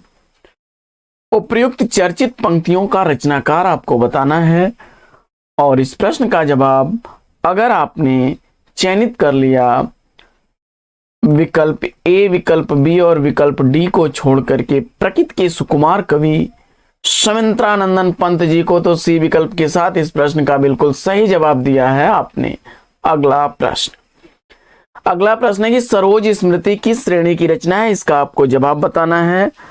तो जैसा कि आप जानते हैं कि सरोज स्मृति सूर्यकांत त्रिपाठी निराला द्वारा लिखा गया हिंदी साहित्य में पहला श्रेष्ठ शोक गीत माना जाता है, तो बी विकल्प के साथ अगर आप गए तो राइट आंसर है आपका। अगला प्रश्न है कि संस्कृति के 4 अध्याय किसकी रचना है, बड़ा ही इंपॉर्टेंट प्रश्न है। और संस्कृति के 4 अध्याय, मुझे उम्मीद है कि इस प्रश्न का जवाब आपने होंकार, उर्वशी, रसवंती, कुरुक्षेत्र, रेणुका, रश्मिरथी, परशुराम प्रतीक्षा और नील कुसुम हारे को हरिनाम जैसी रचनाओं को रचना करने वाले रचनाकार रामधारी सिंह दिनकर को चुना होगा, तो डी विकल्प के साथ बिल्कुल राइट आंसर के साथ हैं आप। अगला प्रश्न संख्या 4 है कि नारी विमर्श पर लिखने वाली पहली लेखिका कौन है। नारी विमर्श पर लिखने वाली पहली लेखिका कौन है, इसका आपको जवाब बताना है। तो देखिए, इस प्रश्न का बिल्कुल राइट आंसर बनेगा महादेवी वर्मा, ए विकल्प इसका राइट आंसर है। अगला प्रश्न है कि सूर्यकांत त्रिपाठी निराला की जूही की कली उदाहरण है। सूर्यकांत त्रिपाठी निराला की जूही की कली किसका उदाहरण है, इसमें से आपको जवाब बताना है। और जैसा कि आप जानते हैं 1916 ईस्वी में लिखा गया सूर्यकांत त्रिपाठी निराला द्वारा जूही की कली कविता एक मुक्तक छंद है, विकल्प सी इसका राइट आंसर है। आइए बढ़ते हैं अगले प्रश्न की तरफ। अगला प्रश्न है कि निम्नलिखित में से सूर्यकांत त्रिपाठी निराला की व्यंग परक रचना कौन सी है, इसका आपको जवाब बताना है। और इस प्रश्न का जवाब मुझे उम्मीद है कि आपने विकल्प भी कुकुरमुत्ता चुना होगा, तो बिल्कुल सही जवाब के साथ हैं आप। बी विकल्प इस प्रश्न का बिल्कुल राइट आंसर है। और अगला प्रश्न है कि आषाढ़ का एक दिन किस लेखक की नाट्य कृति है? तो आषाढ़ का एक दिन, आधे अधूरे और लहरों के राजहंस जैसे नाटकों की रचना करने वाले रचनाकार मोहन राकेश की कृति है। सी विकल्प इस प्रश्न का बिल्कुल सही जवाब। अगला प्रश्न है, बड़ा मजेदार प्रश्न है कि निम्नलिखित में से किस ऐतिहासिक नाटक की रचना भारतीय युग के नाटककार श्रीनिवास दास ने की है? तो श्रीनिवास दास द्वारा क्या लिखा गया इसमें से ऐतिहासिक नाटक है संयोगिता स्वयंवर। विकल्प बी के साथ आप बिल्कुल राइट आंसर के साथ हैं। अगला प्रश्न है कि इनमें से कौन तार सप्तक का कवि नहीं है? इसका आपको जवाब बताना है। तो इसमें से आपको तार सप्तक के कवि कौन नहीं है, इसका आपको जवाब बताना है। और इस प्रश्न का जवाब अगर आपने शमशेर बहादुर सिंह को चुना तो सी विकल्प इस प्रश्न का बिल्कुल राइट आंसर है। अगला प्रश्न है कि कौन सी कृति भारतेंदु हरिश्चंद्र की नहीं है? इसमें इस प्रश्न का जवाब आपको देना है। और जैसा कि आप जानते हैं, अंधेर नगरी, वैद की हिंसा हिंसा न भवती और भारत दुर्दशा, यह रचनाएं जो हैं भारतेंदु हरिश्चंद्र द्वारा की गई हैं, जबकि भारत हरण देवकी नंदन त्रिपाठी की रचना है। भारत हरण देवकी नंदन त्रिपाठी की रचना है। तो इस प्रश्न का जवाब अगर आपने विकल्प ए चुन लिया है तो बिल्कुल सही उत्तर के साथ हैं आप। अगला प्रश्न बड़ा इंपॉर्टेंट प्रश्न है, परीक्षाओं में रिपीटेड प्रश्न है कि उपेंद्र नाथ अश्क द्वारा रचित जोंक किस प्रकार का एकांकी है? तो जोंक कैसी एकांकी है, इसका आपको जवाब बताना है। और इस प्रश्न का जवाब अगर आपने सेलेक्ट किया है सामाजिक व्यंग तो बिल्कुल राइट आंसर के साथ हैं आप। अगला प्रश्न है कि वह स्थान जहां नृत्य, नाटक, खेल आदि हो क्या कहलाता है? तो वह स्थान जहां पर नृत्य, नाटक, खेल आदि होते हैं वह कहा जाता है रंगमंच। विकल्प ए इसका बिल्कुल राइट आंसर। नाटक खेलने का स्थान जहां पर नाटक खेला जाता है वह जो है रंगमंच कहलाता है। अगला प्रश्न है कि निम्नलिखित में से मोहन राकेश द्वारा लिखित एक नाटक कौन सा है? इसका आपको जवाब बताना है। तो इसमें मोहन राकेश द्वारा लिखा गया नाटक आपको चयनित करके बताना है। तो जन्मेजय का नाग यज्ञ जो है यह तो लिखा गया है जयशंकर प्रसाद, और सिंदूर की होली और मिस्टर अभिमन्यु ये दोनों लक्ष्मी नारायण की कृतियां हैं। तो विकल्प इसमें अगर डी आपने चयनित किया है तो बिल्कुल राइट आंसर के साथ हैं। आषाढ़ का एक दिन, आधे अधूरे और लहरों के राजहंस मोहन राकेश द्वारा लिखे गए प्रमुख नाटक हैं। अगला प्रश्न है कि रैदास का दूसरा नाम क्या है, यानी रैदास को किस अन्य नाम से जाना जाता है? और इस प्रश्न का जवाब अगर आपने रविदास चुना तो बिल्कुल राइट आंसर है। ये वही रैदास या रविदास हैं जो मीराबाई के गुरु थे तथा रामानंद के शिष्य माने जाते हैं। इनकी प्रसिद्ध पंक्तियों की अगर बात की जाए तो मन चंगा तो कठौती में गंगा और प्रभु जी तुम चंदन हम पानी, बड़ी चर्चित पंक्तियां हैं जो अक्सर परीक्षाओं में पूछी जाती हैं। अगला प्रश्न है कि नीमा किस कवि की माता का नाम था? तो नीरू और नीमा नाम के एक जुलाहे दंपति ने लालन पालन किया था उस रचनाकार का, और नाम है कबीर दास। सी विकल्प इस प्रश्न का बिल्कुल राइट आंसर है। ऐसा माना जाता है कि इन्हें किसी विधवा ब्राह्मणी ने जन्म दिया था जो कि एक तालाब पर नीरू नीमा नामक दंपति को मिले थे। अगला प्रश्न है कि बरवै नायिका भेद के रचनाकार कौन है? बरवै नायिका भेद के रचनाकार आपको बताना है, और 1510-15 के आसपास रची गई यह रचना रहीम दास द्वारा लिखी गई है। विकल्प इसका बिल्कुल सही जवाब है। रसलीन की अगर चर्चित रचना की बात की जाए तो अंग दर्पण, बिहारी की बिहारी सतसई और मतिराम की रसराज प्रसिद्ध रचनाएं हैं। आइए बढ़ते हैं अगले प्रश्न की तरफ। अगला प्रश्न है कि निम्नलिखित में से निम्बार्काचार्य का संबंध किससे है? इसका आपको जवाब बताना है। और जैसा कि आप जानते हैं सनकादिक संप्रदाय के प्रवर्तक निम्बार्काचार्य का संबंध जो है द्वैताद्वैतवाद से होगा। विकल्प सी इसका बिल्कुल सही जवाब। अगला प्रश्न, कविता क्या है, निबंध के लेखक कौन है? फटाफट आंसर ट्रिक करिए। कविता क्या है, यह निबंध किस रचनाकार द्वारा लिखी गई है, इसका आपको जवाब बताना है।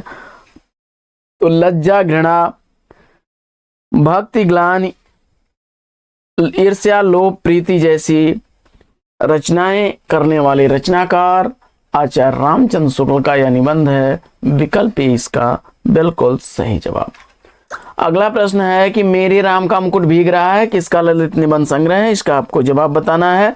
मेरे राम का मुकुट भीग रहा है यह ललित निबंध संग्रह लिखा गया है चितवन की छां, आंगन का पंछी, बंजारा मन, कदम की फूली डाल जैसे निबंधों की रचना करने वाले रचनाकार विद्यानिवास मिश्र जी द्वारा। सी विकल्प इस प्रश्न का बिल्कुल राइट आंसर है। अगला प्रश्न है कि भ्रमर गीत में गोपियों के समकक्ष उद्धव किस भूमिका में है, इसका आपको जवाब बताना है। भ्रमर गीत में गोपियों के समकक्ष उद्धव किस भूमिका में है, इसका आपको जवाब बताना है। तो जैसा कि आप जानते हैं कि भ्रमर गीत जो है यह मथुरा से कृष्ण का संदेशा लेकर के उद्धव जी आते हैं और निर्गुण सगुण के बीच एक जो है बहुत बड़ा प्रतिद्वंद इसमें दिखाया गया है और यहाँ पर निर्गुण पर सगुण भक्त की विजय को दर्शाया गया है। तो यह जो है एक संदेशवाहक के रूप में उद्धव जी होते हैं। तो विकल्प ए इसका राइट आंसर है। अगला प्रश्न है कि सूरदास को पुष्टि मार्ग का जहाज किसने कहा है? तो सूरदास को पुष्टि मार्ग का जहाज उनके स्वर्गवास होने पर जो है कहा था विठल नाथ ने कि पुष्टि मार्ग को जहाज जात है, जाए कछु लेना होय सो लेव। तो जवाब में अगर आपने विठल नाथ चुना है तो डी विकल्प इस प्रश्न का बिल्कुल सही जवाब है। अगला प्रश्न है कि इसमें से कृष्ण काव्य के प्रमुख कवि कौन माने जाते हैं? तो बड़ा ही आसान सा प्रश्न है और मुझे उम्मीद है कि इस प्रश्न का जवाब आपने विकल्प सी ही दिया होगा। अगला प्रश्न है कि 84 वैष्णवन की वार्ता के लेखक कौन है? तो 84 वैष्णवन की वार्ता और 252 वैष्णवन की वार्ता यह जो है विठल नाथ द्वारा लिखी गई 84 वैष्णवन की वार्ता जो है यह गोकुलदास द्वारा लिखी गई है और 252 वैष्णवन की वार्ता यह भी जो है गोकुलदास द्वारा ही लिखी गई है, जिसमें जो है 84 वैष्णवन की वार्ता में वल्लभाचार्य के शिष्यों का वर्णन देखने को मिलता है और 252 वैष्णवन की वार्ता में विठल नाथ के शिष्यों का वर्णन देखने को मिलता है। तो विकल्प सी के साथ आप बिल्कुल राइट आंसर के साथ हैं आप।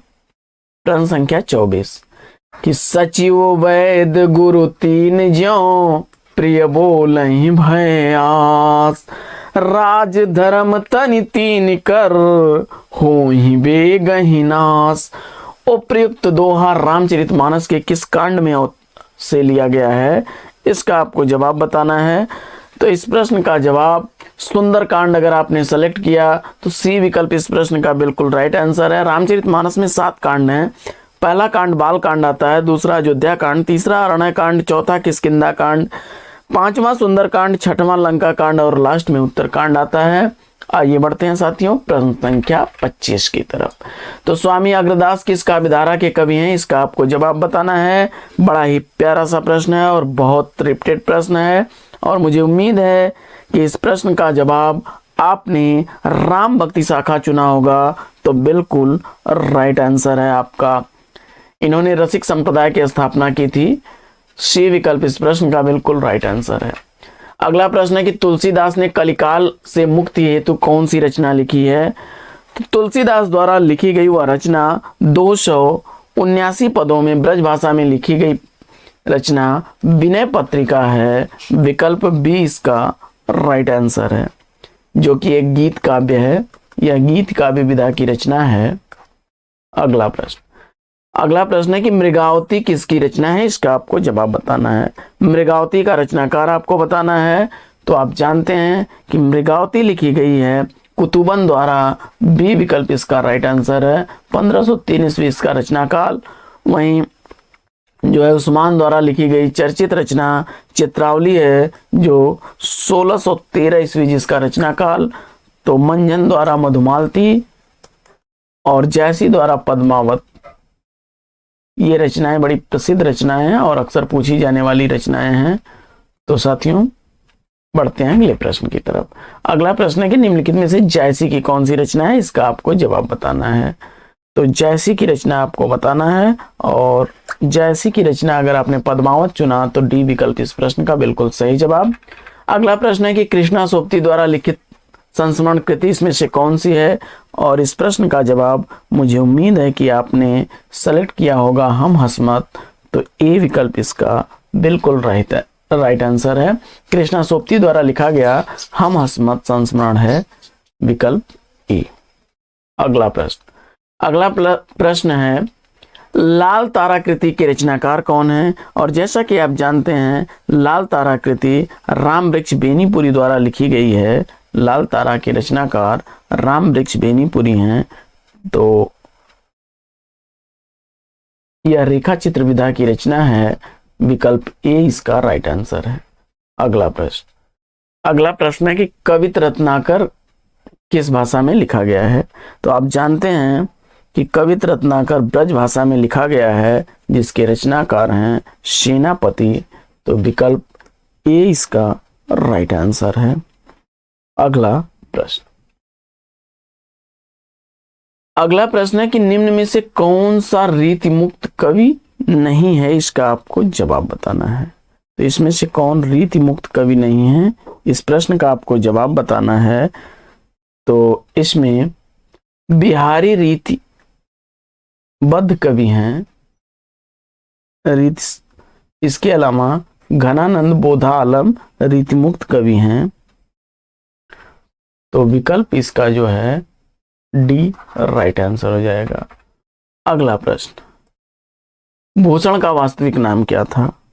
तो भूषण का जो वास्तविक नाम था वो घनश्याम दास था। विकल्प ए इसका राइट आंसर है। अगला प्रश्न है कि आचार्य रामचंद्र शुक्ल ने रीतकाल का प्रवर्तक किस आचार्य को माना है। रीतकाल का प्रवर्तक आचार्य रामचंद्र शुक्ल ने चिंतामणि को माना है। विकल्प सी इसका राइट आंसर है। अगला प्रश्न है कि सुजान सागर के लेखक कौन हैं। सुजान सागर घनानंद की बड़ी प्रसिद्ध रचना है। ए विकल्प इसका राइट आंसर है। विरह लीला कोकसार रसकेल वल्लरी और कृपा कांड जैसी रचनाएं भी घनानंद ने की हैं, लेकिन सबसे ज्यादा सुजान सागर पूछी जाती है। तो विकल्प ए आप याद रखिएगा। अगला प्रश्न है कि मेरी जीवन यात्रा किसकी आत्मकथा है, इसका आपको जवाब बताना है। मेरी जीवन यात्रा किसकी आत्मकथा है, इसका आपको जवाब बताना है और मुझे उम्मीद है कि आपने राहुल सांकृत्यायन जी को इसका उत्तर चुना होगा। तो सी विकल्प इस प्रश्न का बिल्कुल राइट आंसर है।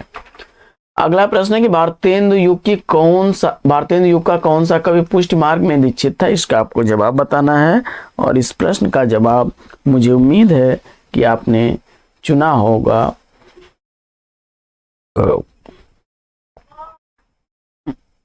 भारतेंदु युग का कौन सा कवि पुष्टि मार्ग में दीक्षित था, और जवाब में आपने भारतेंदु हरिश्चंद्र को चुना। तो वी विकल्प इसका राइट आंसर हो जाएगा। वल्लभ संप्रदाय के पुष्टि मार्ग में दीक्षित थे भारतेंदु हरिश्चंद्र। अगला प्रश्न है कि किसने 1873 ईस्वी में हरिश्चंद्र मैगजीन की स्थापना की। 1873 ईस्वी में हरिश्चंद्र मैगजीन की स्थापना किसने की, इसका आपको जवाब बताना है और इस प्रश्न का जवाब अगर भारतेंदु हरिश्चंद्र चुन लिया आपने तो बी विकल्प इस प्रश्न का बिल्कुल सही जवाब। अगला प्रश्न बड़ा ही इंपॉर्टेंट प्रश्न है कि आचार्य रामचंद्र शुक्ल ने हिंदी साहित्य का इतिहास के आधुनिक गद्य साहित्य परंपरा का प्रवर्तन के अंतर्गत प्रथम उत्थान की कालावधि क्या निर्धारित की है, इसका आपको जवाब बताना है। तो इस प्रश्न का जवाब फटाफट उत्तर दीजिए। तो इस प्रश्न का जवाब विक्रमी संवत 1925 से 1950 की जो अवधि है, विक्रमी संवत 1925 से 1950 की यह जो है प्रथम उत्थान की अवधि शुक्ल ने माना है। विकल्प बी इसका राइट आंसर है। अगला प्रश्न है कि हिंदी साहित्य का दूसरा इतिहास ग्रंथ के लेखक कौन है। हिंदी साहित्य का दूसरा इतिहास बड़ा चर्चित इतिहास ग्रंथ है और इस इतिहास ग्रंथ की इस समय इतनी डिमांड बढ़ गई है कि पुस्तक मार्केट में जो है आउट ऑफ स्टॉक चल रही है। डॉक्टर बच्चन सिंह, अगर आपने इसका जवाब दिया तो बिल्कुल राइट आंसर है आपका। अगला प्रश्न है कि आचार्य रामचंद्र शुक्ल के अनुसार हिंदी साहित्य के आदिकाल की समय सीमा क्या है। आचार्य रामचंद्र शुक्ल के अनुसार हिंदी साहित्य के आदिकाल की समय सीमा आपको बताना है और इस प्रश्न का जवाब अगर आपने विक्रमी संवत 1050 से 1375 अगर दिया है तो विकल्प ए इस प्रश्न का बिल्कुल राइट आंसर हो जाएगा। अगला प्रश्न, ऐसे प्रश्नों को आप आसानी से ऐसे भी हल कर सकते हैं। देखिए, यह है ही नहीं, यह हो ही नहीं सकता और इसमें आपको कंफ्यूज कर सकता है, तो थोड़ा सा दिमाग लगाइए और विकल्प ए के साथ ट्रिक कर जाइए। अगला प्रश्न है कि निम्न में से कौन सा लेखक जीवनी लेखक नहीं है, इसका आपको जवाब बताना है। प्रश्न संख्या 42 में जो है अगर आपने अज्ञेय जी को चुना तो बिल्कुल राइट आंसर है, बी विकल्प इसका बिल्कुल राइट आंसर है। बाकी रामविलास शर्मा ने मार्क्स, ट्रोत्स्की और एशियाई समाज की जो है जीवनी लिखी थी, तो वहीं उनकी अन्य जीवनी है निराला की साहित्य साधना। तो अमृत राय की चर्चित जीवनी है कलम का सिपाही, तो विष्णु प्रभाकर ने लिखा आवारा मसीहा। अगला प्रश्न है कि जीप पर सवार इल्लियां किसकी हास्य व्यंग रचना है। तो जीप पर सवार इल्लियां यह शरद जोशी की रचना है, विकल्प 20 का बिल्कुल राइट आंसर है। अगला प्रश्न संख्या 44 है कि विद्यापति के पद किस भाषा में लिखे गए हैं, इसका आपको जवाब बताना है। तो विद्यापति के जो पद हैं वह किस भाषा में लिखे गए हैं, तो फटाफट इसका उत्तर ट्रिक करिए और अगर आपने उत्तर में मैथिली सेलेक्ट किया, इन्हें मैथिल कोकिल के नाम से भी जाना जाता है, बी विकल्प इसका राइट आंसर है। अगला प्रश्न है कि कौन सी विद्यापति की रचना इसमें नहीं है, इसका आपको जवाब बताना है। तो इसमें कीर्ति पताका, पदावली और कीर्ति लता विद्यापति की रचनाएं, जबकि गीत गोविंद जयदेव की रचना है, डी विकल्प इसका राइट आंसर हो जाएगा। आइए बढ़ते हैं अगले प्रश्न की तरफ। अगला प्रश्न है कि स्वयंभू को हिंदी का प्रथम कवि किसने स्वीकार किया है, इसका आपको जवाब बताना है। तो स्वयंभू को हिंदी तथा ब्रज का प्रथम कवि मानने वाले हैं डॉक्टर राम कुमार वर्मा जी, विकल्प ए इस प्रश्न का बिल्कुल सही जवाब हो जाएगा। अगला प्रश्न, आदिकाल साहित्य का प्रमुख रस इसमें कौन सा है। तो आदिकालीन साहित्य में अगर प्रमुख रस की बात की जाए तो ज्यादातर वीर रस की ही प्रधानता रही है और इसी को उद्देश्य में ध्यान में रख करके वीर गाथा काल की संज्ञा जो है शुक्ल जी ने दी थी। तो डी विकल्प के साथ आप राइट आंसर के साथ हैं। ऐसा नहीं है कि आदिकाल में अन्य जो है रसों में रचना नहीं की गई, लेकिन बाहुल्य जो था वो वीर का था, इसलिए डी विकल्प के साथ आप राइट आंसर के साथ हैं। अगला प्रश्न कि अर्थबोध कराने के संदर्भ में निम्नलिखित में से कौन सा कथन सत्य है, इसका आपको जवाब बताना है। तो आप जानते हैं शब्द की 3 शक्तियां होती हैं, अभिधा, लक्षणा और व्यंजना, और लक्षणा व्यंजना दोनों शब्द शक्तियां किस पर आश्रित होती हैं, तो अभिधा पर होती हैं। तो अभिधा शब्द शक्ति लक्षणा पर आश्रित होती है, यह तो गलत विकल्प है। लक्षणा शब्द शक्ति व्यंजना पर आश्रित होती है, यह भी गलत है। अभिधा शब्द शक्ति और लक्षणा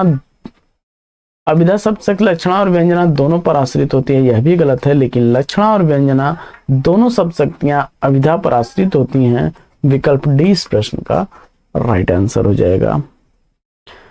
अगला प्रश्न, चंपू, बड़ा इंपॉर्टेंट प्रश्न है कि चंपू के भेद हैं। तो चंपू काव्य के 2 भेद होते हैं, विरुद्धक और करम्भक। विरुद्ध और करम्भक, विकल्प डी इसका राइट आंसर है। अगला प्रश्न,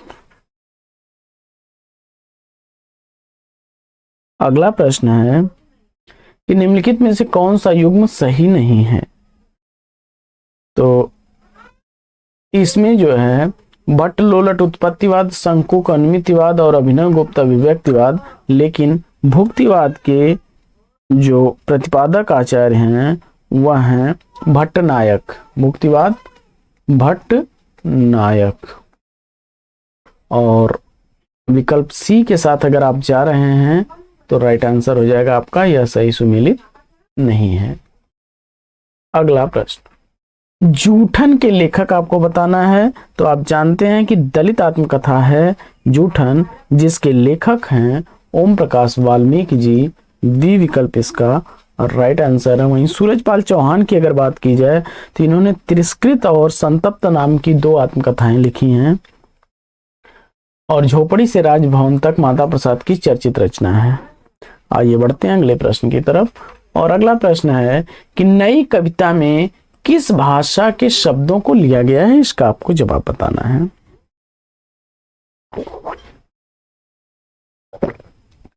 प्रश्न संख्या 52 का राइट आंसर, अगर आपने आधुनिक हिंदी भाषा विकल्प बी चुन लिया है तो बिल्कुल सही जवाब के साथ हैं आप। प्रश्न संख्या 53 है कि नई कविता के प्रवर्तक कौन थे। नई कविता का प्रवर्तक आपको बताना है। और अगर नई कविता का प्रवर्तक आपने अज्ञेय को चुना तो बिल्कुल राइट आंसर है। नई कविता नाम जो है वह अज्ञेय ने दिया था, लेकिन नई कविता का प्रवर्तक भारतेंदु हरिश्चंद्र को माना जाता है। सी विकल्प इसका राइट आंसर है। नई कविता नाम जो है, नई कविता नाम यह अज्ञेय का दिया हुआ है। तो बढ़ते हैं अगले प्रश्न की तरफ। अगला प्रश्न है कि निम्नांकित में से किस ग्रंथ के लेखक रामविलास शर्मा नहीं है, इसका आपको जवाब बताना है। तो इसमें भाषा और समाज, नई कविता और अस्तित्ववाद तथा भारत में अंग्रेजी राज और मार्क्सवाद, यह रामविलास शर्मा की कृतियां हैं। जबकि कविता के नए प्रतिमान, यह डॉक्टर नामवर सिंह की रचना है। डॉक्टर नामवर सिंह की रचना है। तो विकल्प डी इसमें सही उत्तर हो जाएगा।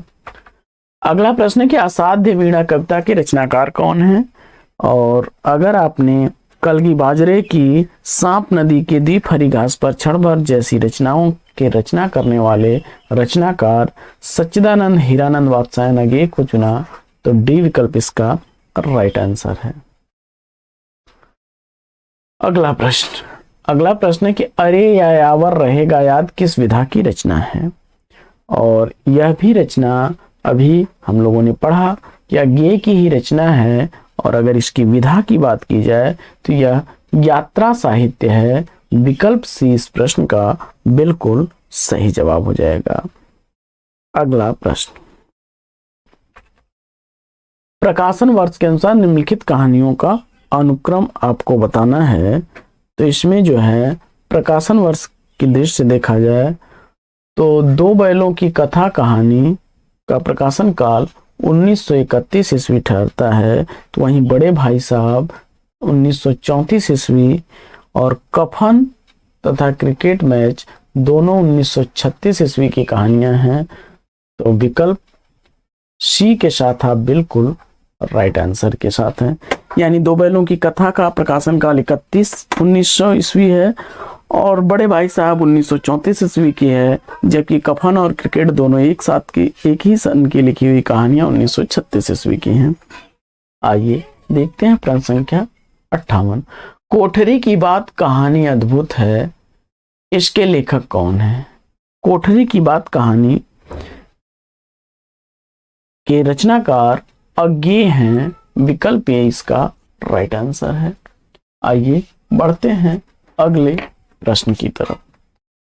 अगला प्रश्न है कि भीष्म साहनी द्वारा रचित कहानी संग्रह कौन सा नहीं है, इसका आपको जवाब बताना है। तो इसमें से जो है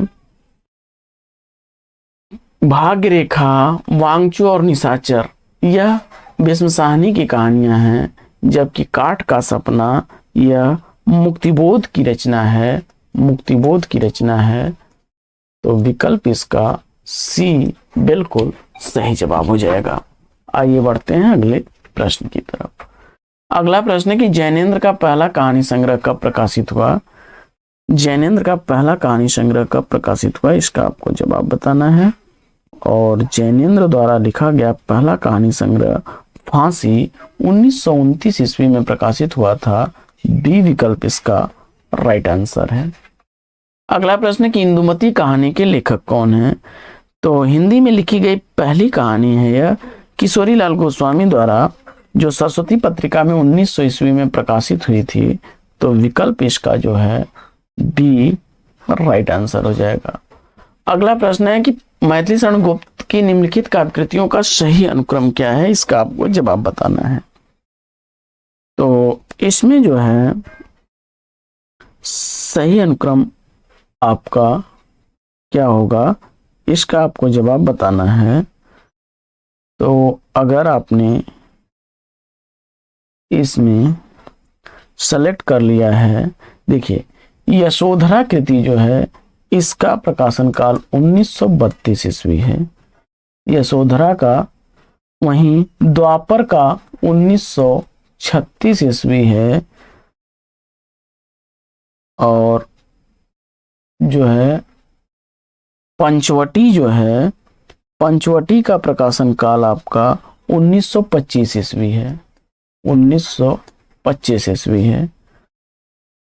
जबकि साकेत का 1931 ईस्वी है।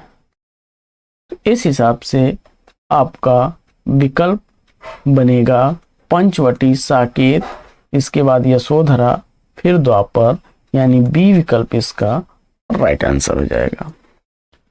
अगला प्रश्न है कि द्विवेदी युग का एक और नाम है, कौन सा नाम है यह आपको बताना है।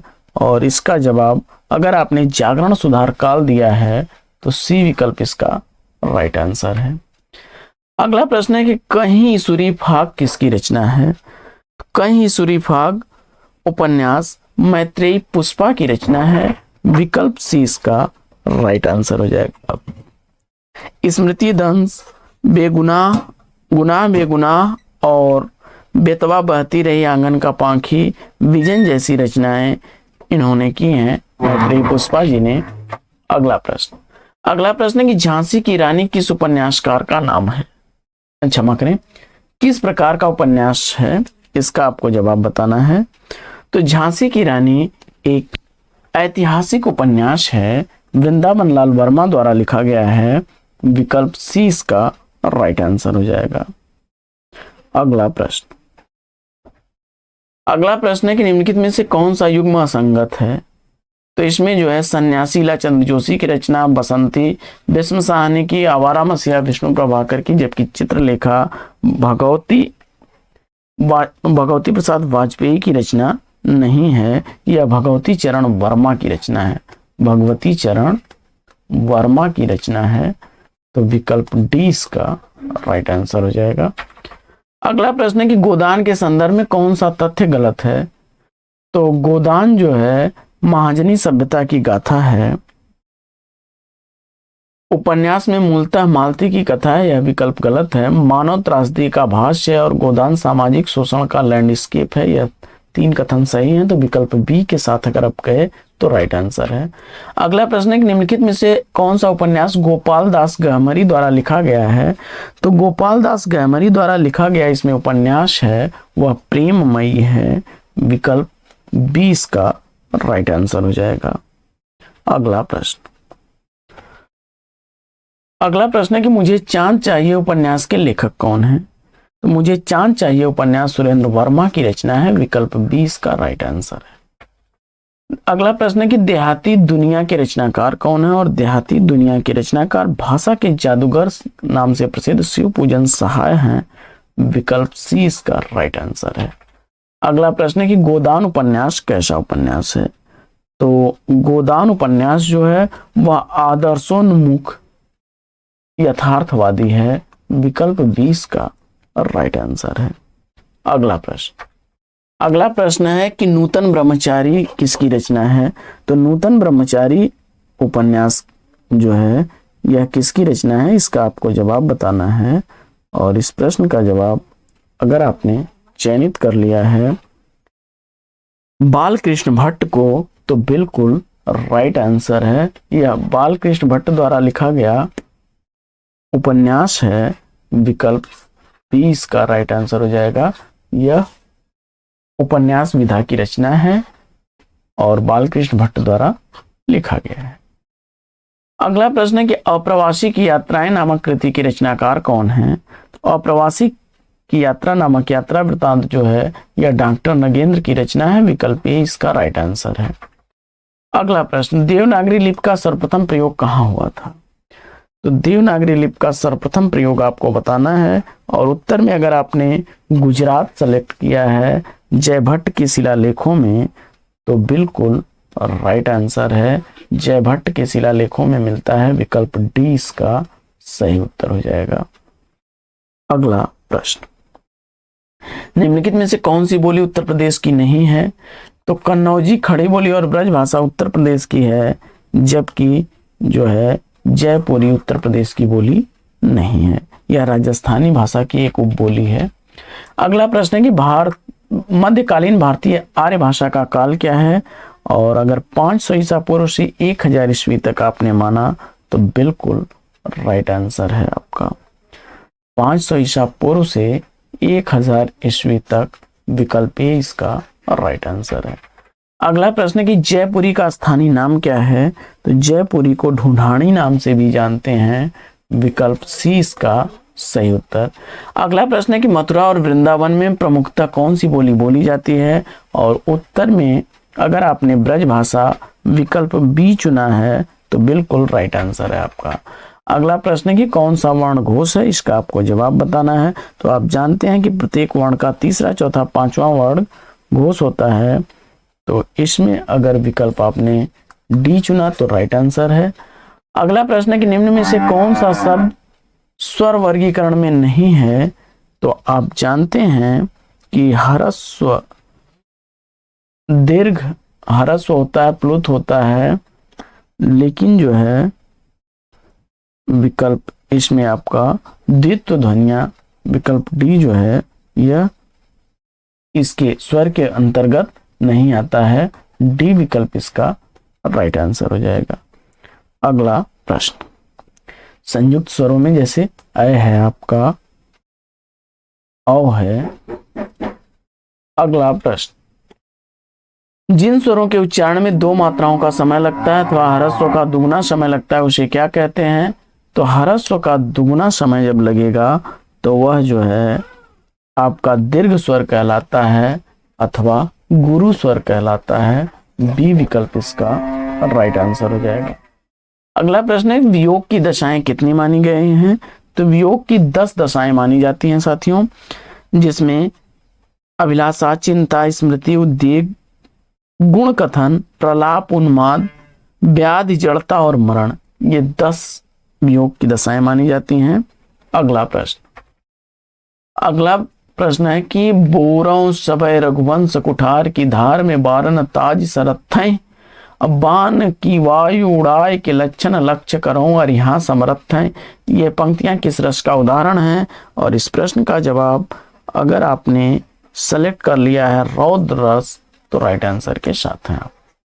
अगला प्रश्न है कि भरत मुनि ने रसों की संख्या कितनी मानी है? तो भरत मुनि के अनुसार रसों की संख्या 8 मानी गई है, क्योंकि भरत मुनि ने शांत रस को गिना नहीं था।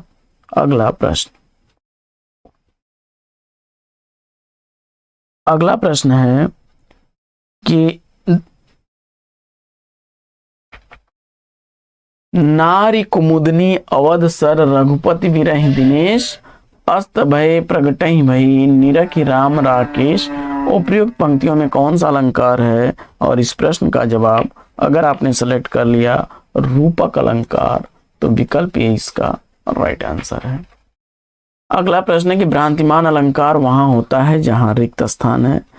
तो गुण धर्म आदि की सादृश्यता के कारण जब उपमेय को उपमान समझ लिया जाए वहां जो है भ्रांतिमान अलंकार होगा, विकल्प सी के साथ आप राइट आंसर हैं।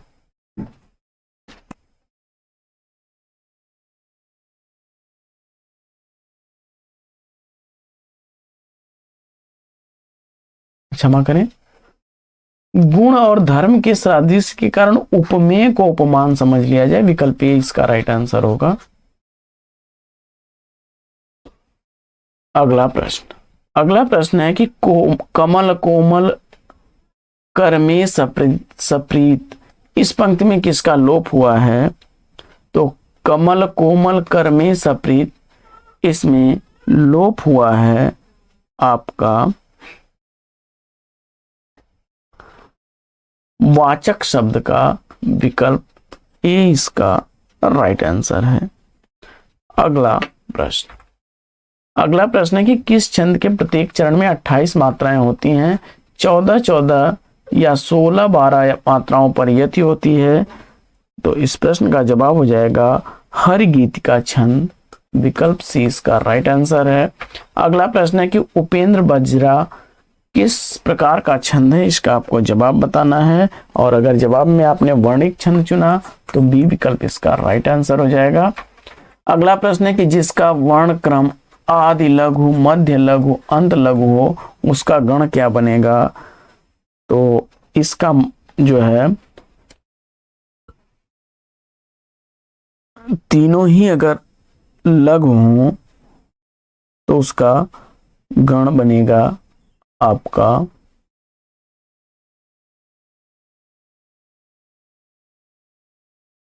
आदि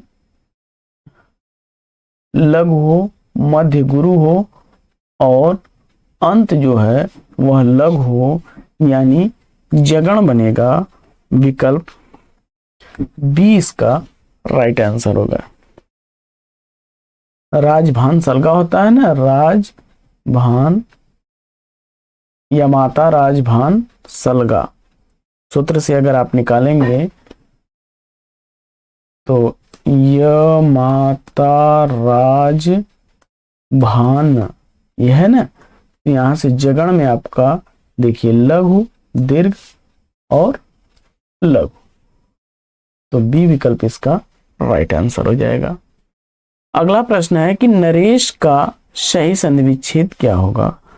तो नरेश का संधि विच्छेद नर धन ईश गुण संधि का उदाहरण है, तो नर और ईश नरेश बनेगा। डी विकल्प इसका राइट आंसर हो जाएगा।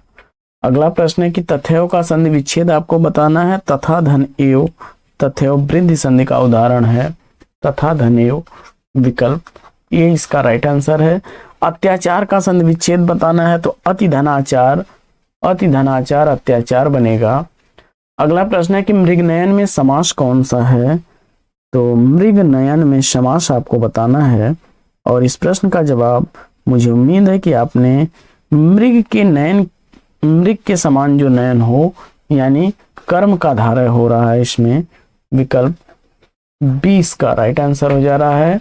अगला प्रश्न है कि जिन सामासिक शब्दों में पहला पद संख्या को व्यक्त करने वाला विशेषण होता है, वे शब्द क्या कहलाते हैं? तो इस प्रश्न का जवाब हो जाएगा द्विगु समास। संख्यावाची पहला पद हो संख्यावाची द्विगु समास, बी विकल्प इसका राइट आंसर है। अगला प्रश्न है कि आदमी बनना मुहावरे का उपयुक्त अर्थ क्या होगा? तो इसका अर्थ होगा कि अच्छा व्यवहार सीख लेना, विकल्प सी इसका राइट आंसर है। आंख खुलना मुहावरे का अर्थ आपको बताना है, और इसका अर्थ अगर हो जाएगा ज्ञान होना, तो बिल्कुल राइट आंसर है विकल्प ए। अगला प्रश्न, नेकी कर दरिया में डाल लोकोक्त का अर्थ क्या है? तो इसका अर्थ हो जाएगा कि उपकार करके उपकार की बात को भूल जाना, विकल्प बी इसका राइट आंसर है। अगला प्रश्न है कि निम्नलिखित में से कौन सा शब्द तत्सम नहीं है? इसका आपको जवाब बताना है। तो इसमें से जो है नरक, स्वर्ग और खग यह तत्सम शब्द हैं, जबकि पुहमी तद्भव है, विकल्प डी इसका राइट आंसर हो जाएगा। अगला प्रश्न है कि निम्नलिखित में से कौन सा शब्द तत्सम नहीं है? तो इसमें जो है पुहुप शब्द तद्भव शब्द है। अगला प्रश्न है कि निम्नलिखित में से कौन सा शब्द तत्सम नहीं है? तो प्रश्न संख्या 101 में जो है नेह शब्द जो है यह तद्भव है, बाकी नग्न, नख और क्षमा यह तत्सम शब्द हैं। अगला प्रश्न है कि वह मुझसे अलग रहता है में रेखांकित शब्द के आधार पर बताइए कि कौन सा कारक है?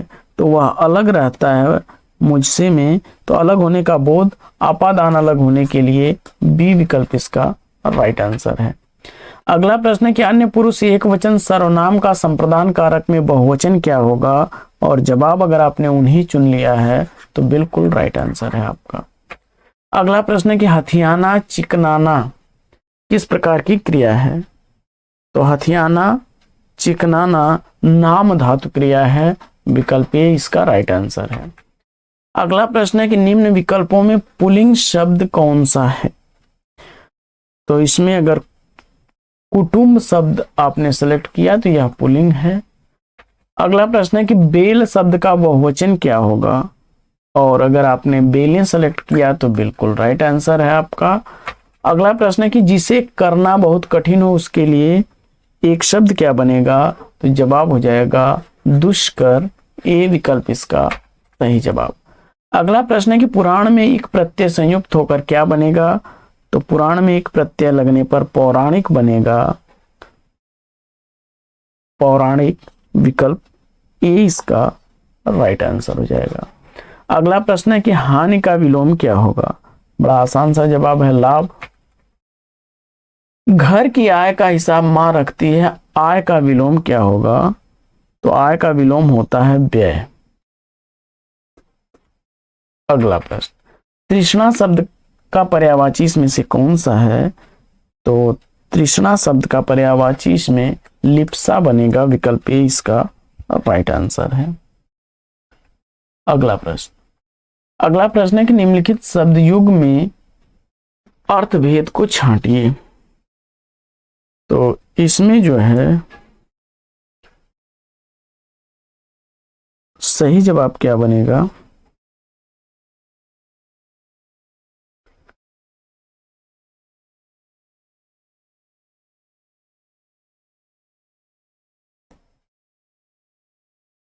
शव जलाने हेतु लकड़ी का ढेर फिक्र,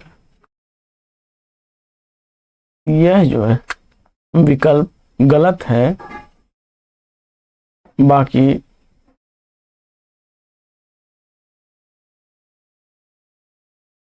यह विकल्प इसमें राइट आंसर बनेगा। चिता और चिंता, चिंता का अर्थ होता है फिक्र करना और चिता का अर्थ होता है शव जलाने हेतु जो लकड़ी इकट्ठा की जाती है, तो विकल्प डी इसका राइट आंसर हो जाएगा। अगला प्रश्न, अगला प्रश्न है कि एक वाक्य अशुद्ध है, उसका आपको चयन करना है, तो इसमें से अशुद्ध वाक्य का चयन अगर आपने चयनित कर लिया विकल्प ए को, तो बिल्कुल सही जवाब के साथ हैं आप। अगला प्रश्न, अगला प्रश्न है 114 का कि युवम अपतत का हिंदी अनुवाद क्या होगा, तो इसका जवाब हो जाएगा तुम लोग गिर गए, विकल्प सी। अगला प्रश्न है कि छात्रा चली गई का संस्कृत अनुवाद क्या होगा, जवाब हो जाएगा विकल्प सी छात्रा अगच्छत। अगला प्रश्न है कि महाकवि माघ की रचना इसमें से कौन सी है, तो इसका जवाब हो जाएगा शिशुपाल वधम, डी विकल्प इसका राइट आंसर है। अगला प्रश्न है कि निम्नलिखित में से शुद्ध कौन सा है, और इसका जवाब अगर आपने विकल्प डी सेलेक्ट कर लिया तो राइट आंसर के साथ है। अगला प्रश्न है कि विधि शब्द किस लिंग में प्रयुक्त होता है, और इस प्रश्न का जवाब अगर आपने विकल्प ये चुन लिया पुल्लिंग में तो राइट आंसर है आपका। अगला प्रश्न है कि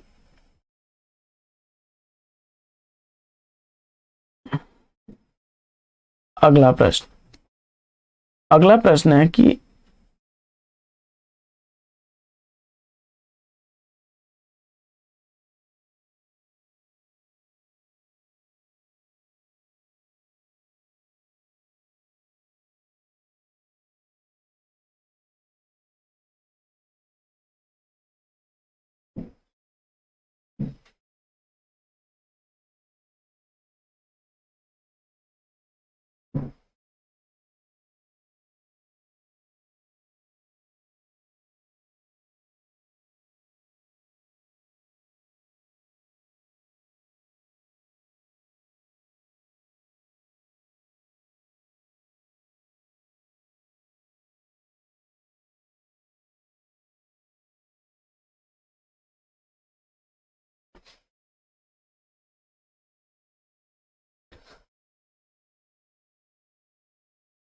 तो फिर मिलते हैं आपसे अगले वीडियो में एक नए प्रश्न, एक नए टॉपिक, एक नए अंदाज में। तब तक के लिए लेंगे आपसे विदा।